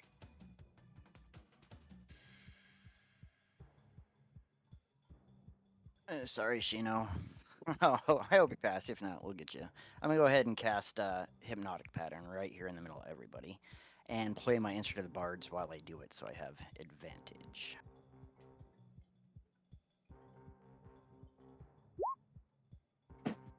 Hypnotic pattern, you say. 30-foot cube.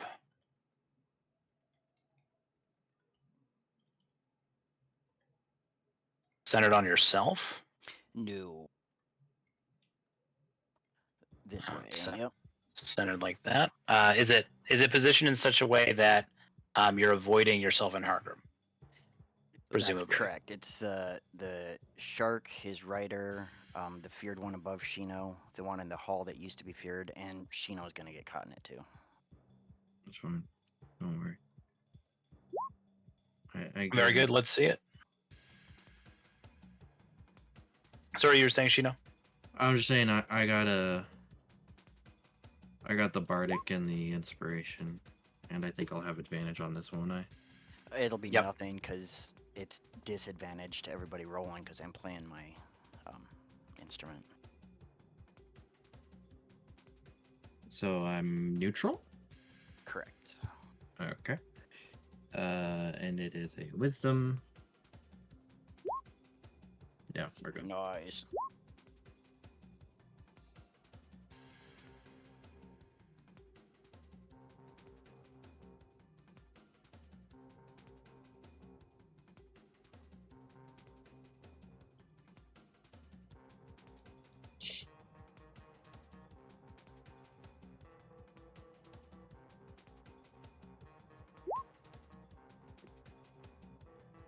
You sweeped him. All right. So I was, I believe, there before, so I used 10 feet of my movement. Correct.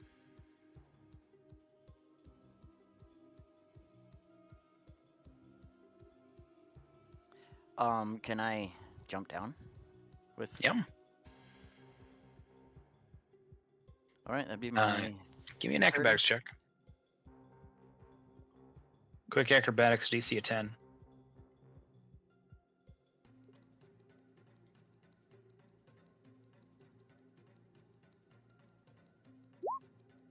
All right, you're good. Carry on. And then, who can I see? As a bonus action, I would Bardic Inspiration Hargrim. Hey. And that would be the end of my turn.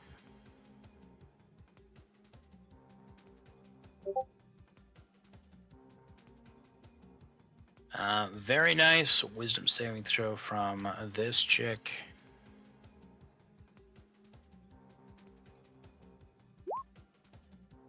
Which she fails. She dies. And I believe that takes out your spirit guardian. Or your guardian of faith, pardon.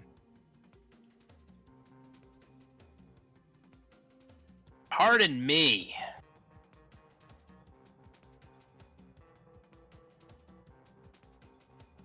Sneezing all over the place like it's something to do. How dare I?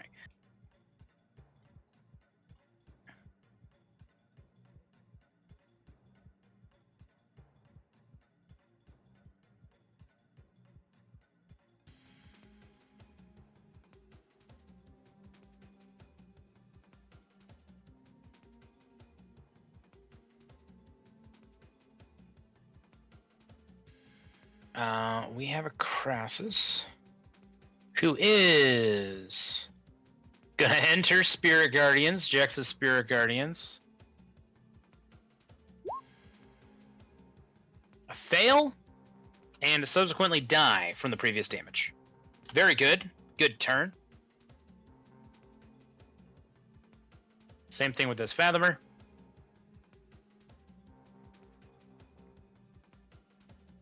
Wisdom saving throw, fail, does not have enough HP, also dies. Spirit Guardians is starting to put in a lot of work this round.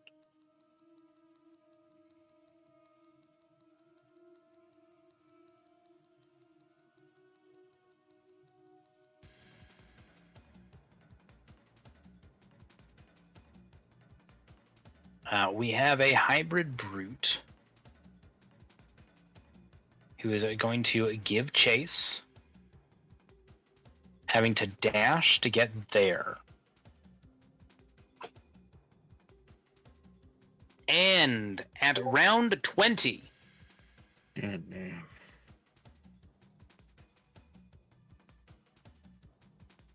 we're going to call this session good. Elemental Guardian, or like Elemental Spirit, that lasts for a while, yeah?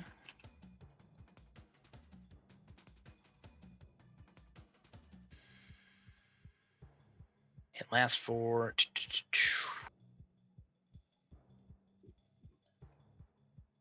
summon elemental for 1 hour. All right. Yeah. What a brawl, huh? I've got a quick question. When I Yeah. cast that Silvery Barbs at 3rd level, I did have a 2nd level. Will you let me reswitch that? Yeah. Thank you. That's fine.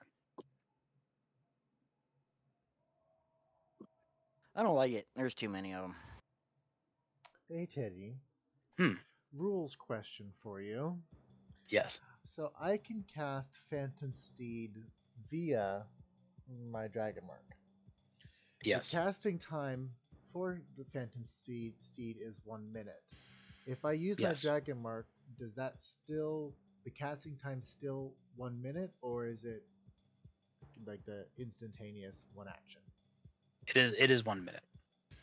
Damn. It is still 1 minute. Okay. That's what I thought. Okay. Does that mean maybe I missed it though? Thematically, then, that extra list of spells that the Dragon Marked house gets, all those spells when they're cast come from the Dragon Mark? Correct. Once a day, or once per long rest. Yeah. And you can cast each one of those once every time, or just one of them one time from the Dragon Mark? Once, you can cast each spell once per long rest.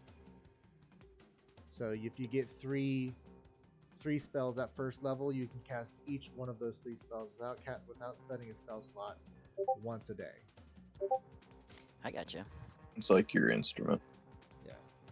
Yeah. I didn't realize that. That makes it a lot handier. Dragon Mercs are very powerful. Yeah. They can be. Well, If Which I'm is not, part of the reason why they come with a lot of drama. Sorry? I was gonna say, if I'm not mistaken, did we start session at round 16 and now we're ending at round 20? So we took an hour for a round of combat each. Yeah. Yeah, that counter was up to 40 at one point, though. Oh man, this is a slog. Yeah, you let. We could stay and kill the last 20 something. Come on. I mean, now that we're bundled up in a group, we definitely can. Because nothing ever bad happens when you're bundled up in a group. Well, the forced upon short rest has opened up some options. Yeah, I get health out of it.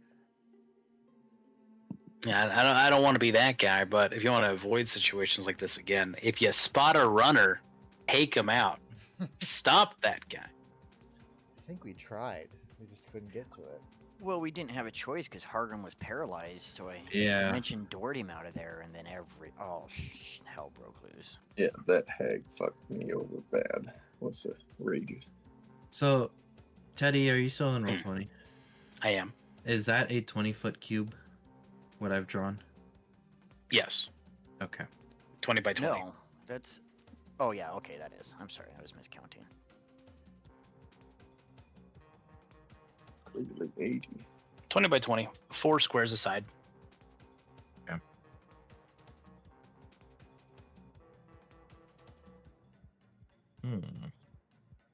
Options. And I won't lie, It's neat. Hargrim, I'd be much more disappointed that you weren't showing up next week if I didn't have a higher lane in the wings waiting to go. That's why I did it. I wanted you guys to play the higher line. Yeah, that's the reason. That means I need to flesh out mine.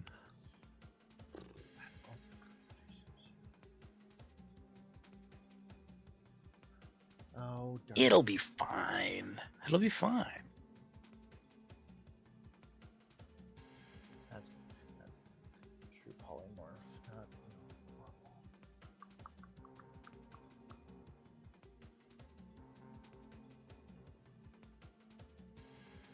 Teleportation circle and/or teleportation and teleport. Those are all 7th level spells, right? Ah, shit. 5th level and 7th level. I don't think I could do that. Sorry, say again? Is a teleportation circle a 5th level spell? And then teleport is like a 7th level? If I remember correctly. I believe you have that right. Teleportation circle is 5th level. Teleport, I think it might be 7th. Yeah, it's 7th level. Yeah, that's what I thought. Okay.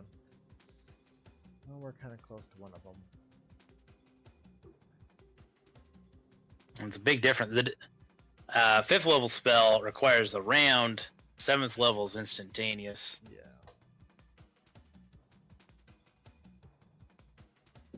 Do we have any other questions, comments, concerns, anything like that before we hit the gavel and call tonight good? Is next session gonna be our hirelings?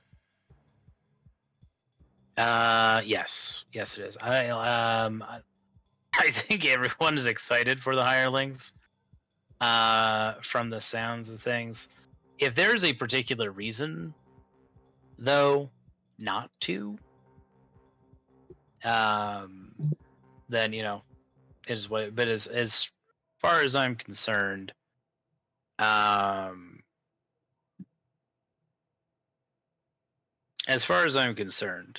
we're doing hirelings next week if we're all down. Because I would hate to conclude this combat without Hargrim when he just got his rage is back. Nope. I got health. No rage. Didn't get a rage back on a short rest? Nope. Rages are long. I feel like you should be able to get a rage back on a short rest. It would be Maybe nice. that's just me. Well, you are going to get pumped full of drugs, so maybe. Woo. See what happens there.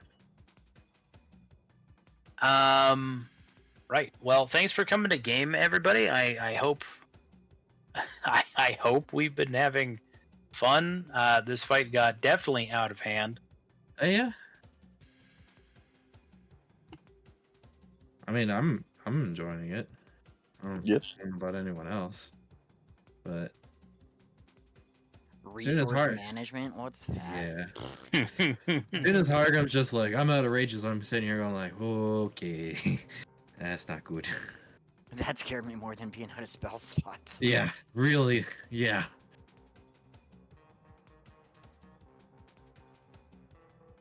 And I wouldn't have been out of. I would have had one more rage, but I had to waste one because the hag paralyzed me.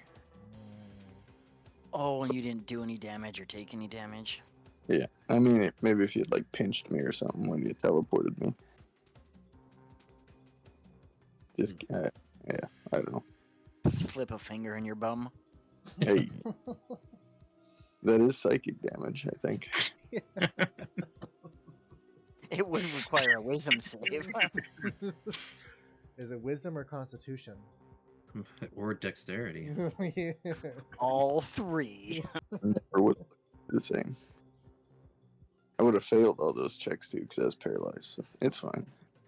All right, fellas, I'm heading out. Alright. Me too. Yeah, good game, everyone. We'll see you Yep. next week. Thanks for session. Use. Good night. Have a good night, fellas.